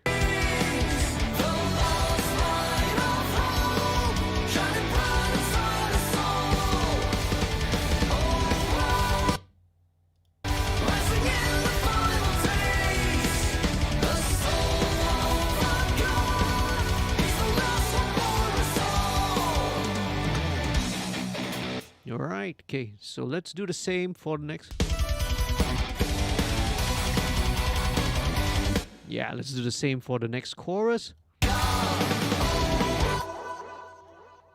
Okay, let's bump all of these up by just a dB.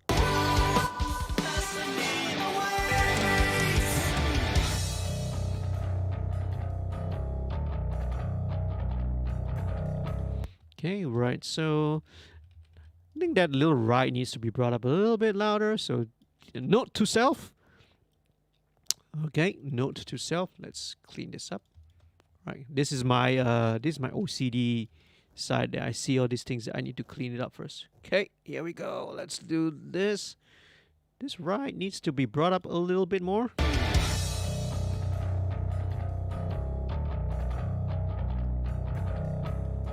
Okay, there. This goes up to.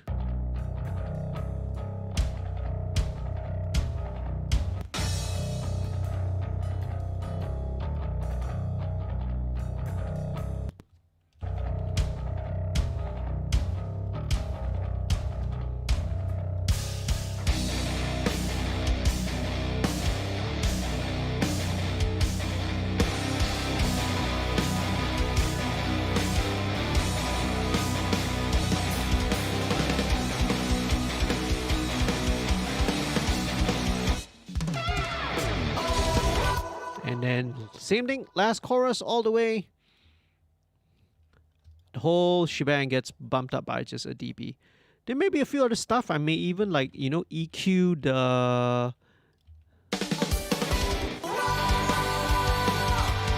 Yeah, I was thinking probably let's do that. Let's do a little bit of that. I feel that it does need it. It just a tiny touch of an EQ on the.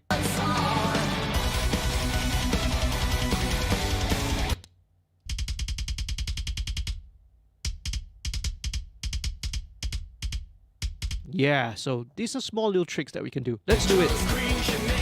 Let's automate this EQ.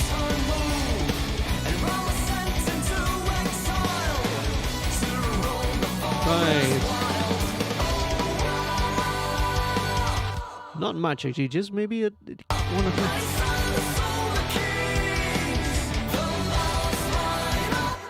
Yes, all it needs is just 2 dB. Not much.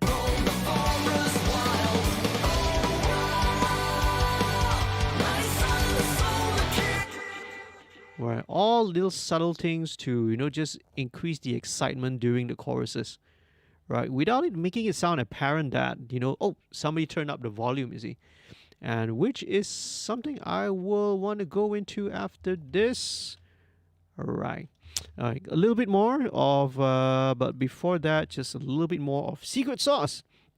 So usually at the end of, when I reach near the end of the mix, I will usually pull in another couple of plugins. First one is SPL Iron. And Iron here, it's actually a mastering processor, but I actually gonna use and set this up in a way for MS, right? I'm actually doing it more for MS rather than actually compressing.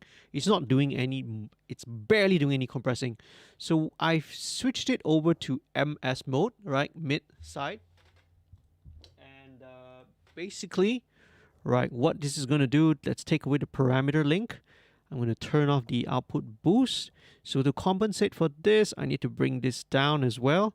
So now the MS, right, this compression on the mid and the side is slightly different. What this actually does, what I really love with and consistently what SPLRN does in this configuration is actually it helps to really kind of give a little bit more separation and make the mix kind of bigger and wider, essentially because you are running it through a bit of MS processing, okay? But again, it's very, very subtle. It's not...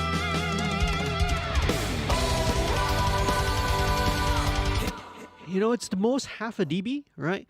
Rarely will it even touch 1 dB because too much of this, you're going to cause the whole stereo image to just collapse, right? A couple of other things features that it also has is that it here also has this switch here, which either gives you, it's more like a tonal, like an EQ switch, where it gives you an air bass. Air bass is kind of like a smiley curve EQ. Can work sometimes, but I don't use this too often because I already in my master chain I already have, you know, sort of a little bit of smiley EQ engaged already. So if doing this sometimes is a bit overkill. What I do like is I either keep it in bypass or sometimes I will do this little tape roll off, just a very gentle kind of roll off. I sometimes find this very appealing, right?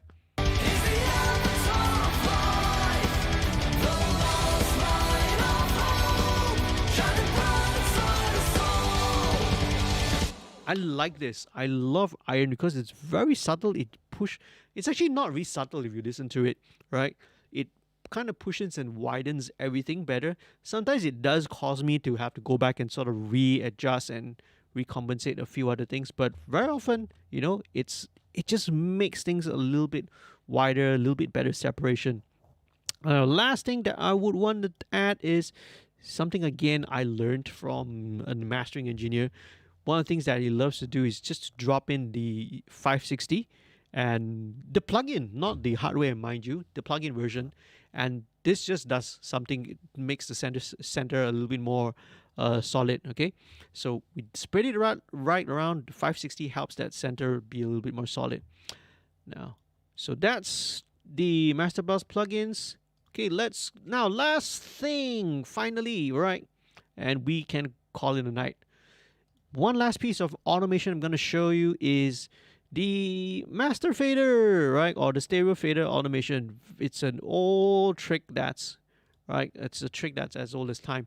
So very common, right? What you do, again, to give the impression of dynamics, the chorus sounds more exciting, sounds bigger. And the simplest way to fool the brain, a listener, into feeling that it sounds bigger and more exciting is just simply by using level. Right, just by using level. So what we do is I'm going to automate the stereo fader, and when you kick in the chorus, it's going to ramp up 1 dB. That's all it does.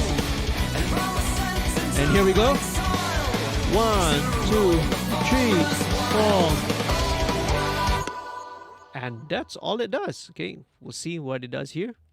Okay, so about 1 bar, 2 bars. Okay, 2 bars because the tempo here is 152, or you could count it as 1 bar if you count it in half time. So it ramps up.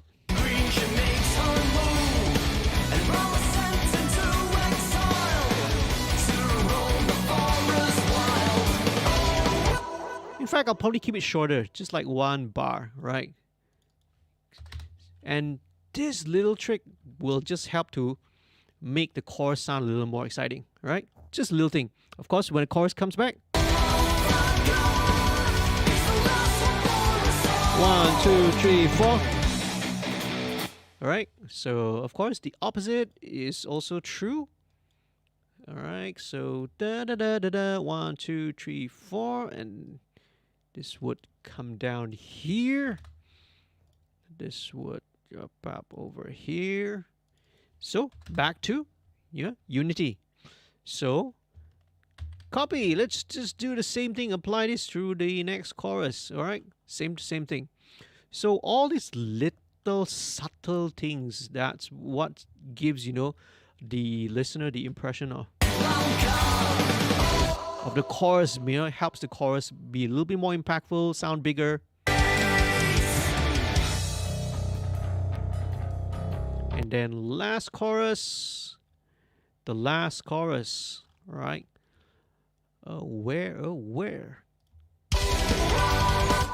There we go. right at the end. Of course, being the last chorus, right, we don't need this. It does not need to ramp back down again, so we just leave it there all the way.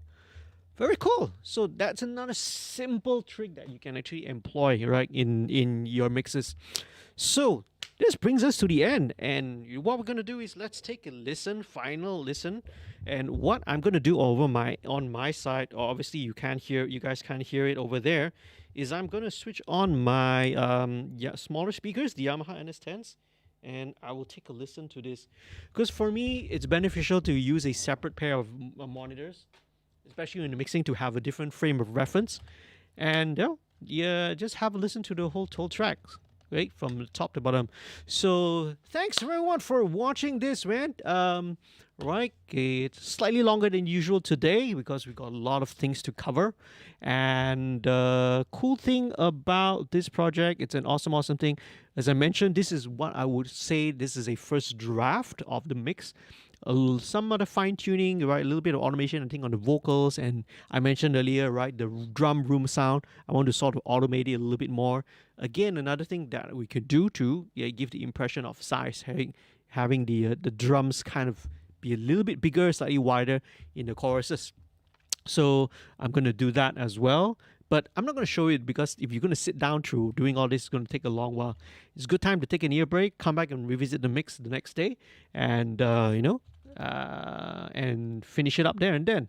So thanks for watching. Okay, thank you so much. Once again, if you are not subscribed, please do subscribe, right, to the channel. Check out all the other contents. Leave a like, leave a comment if you can. Hey, Zach is still there. Hey, thanks for watching, man, all this while.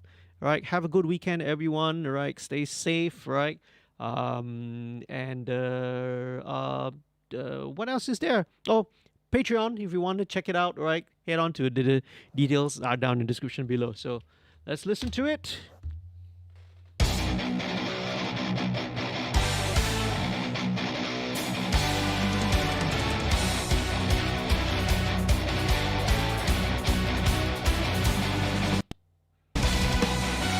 Oh, a little bit of glitch.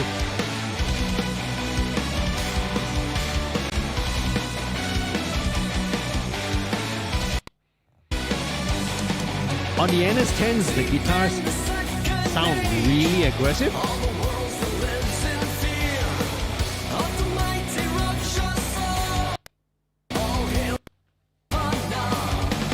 Sorry, it's a little glitchy.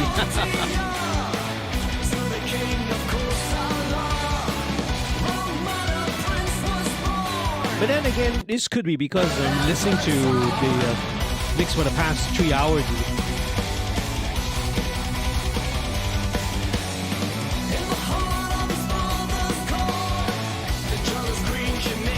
I might scoop out a little bit of the mids on the guitars, a little bit more. That the better maker, that little bump I did at about 1K, 2K, might have been a little bit too much. I like the bite, I personally like it, but it sounds like it's a little bit too, you know what I mean?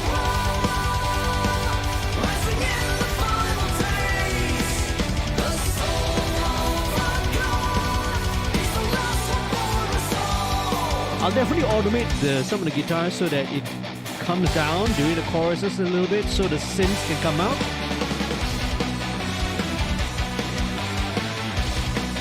And even the keys need to be automated, so every time it's playing the riff, that needs to come out. So these are things which I can listen once I take a different frame of reference.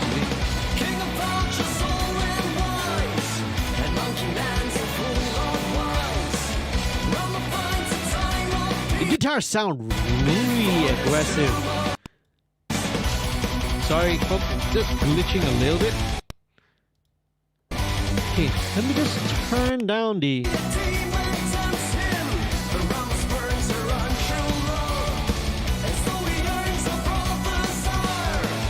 like maybe just half a dB.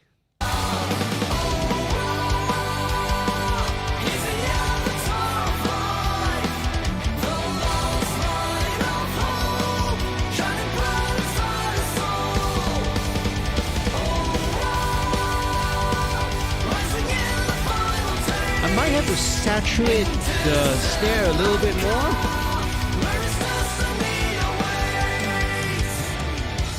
But like I said, you know, the foundation of the mix is there, lah, you know.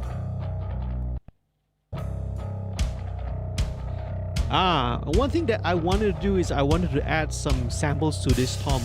So in post, right, the final result's going to sound different. I'm going to look for, you know, that kind of either the taiko drum or some kind of a drum, tribal drum kind of a sound.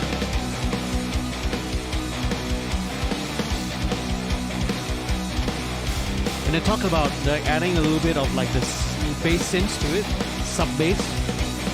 Again, I'll probably do this post.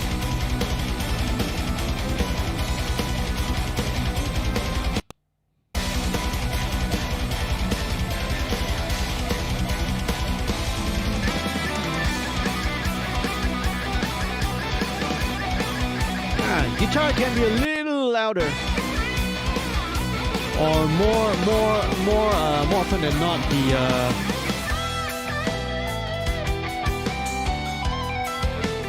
it's more like actually the rhythm can actually just drop down during the initial part of the solo.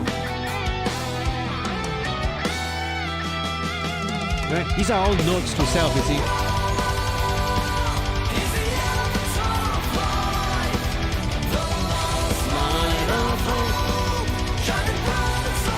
Shen did a really good job, man. I mean, everyone did a really good job on this.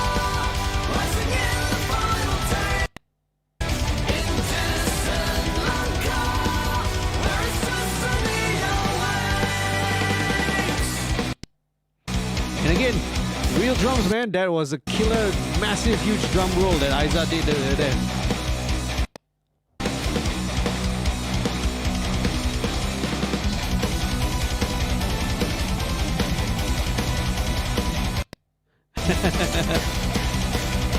Alright, just a little glitchy. Well, it helps then, you know, so that nobody can rip this off, you see?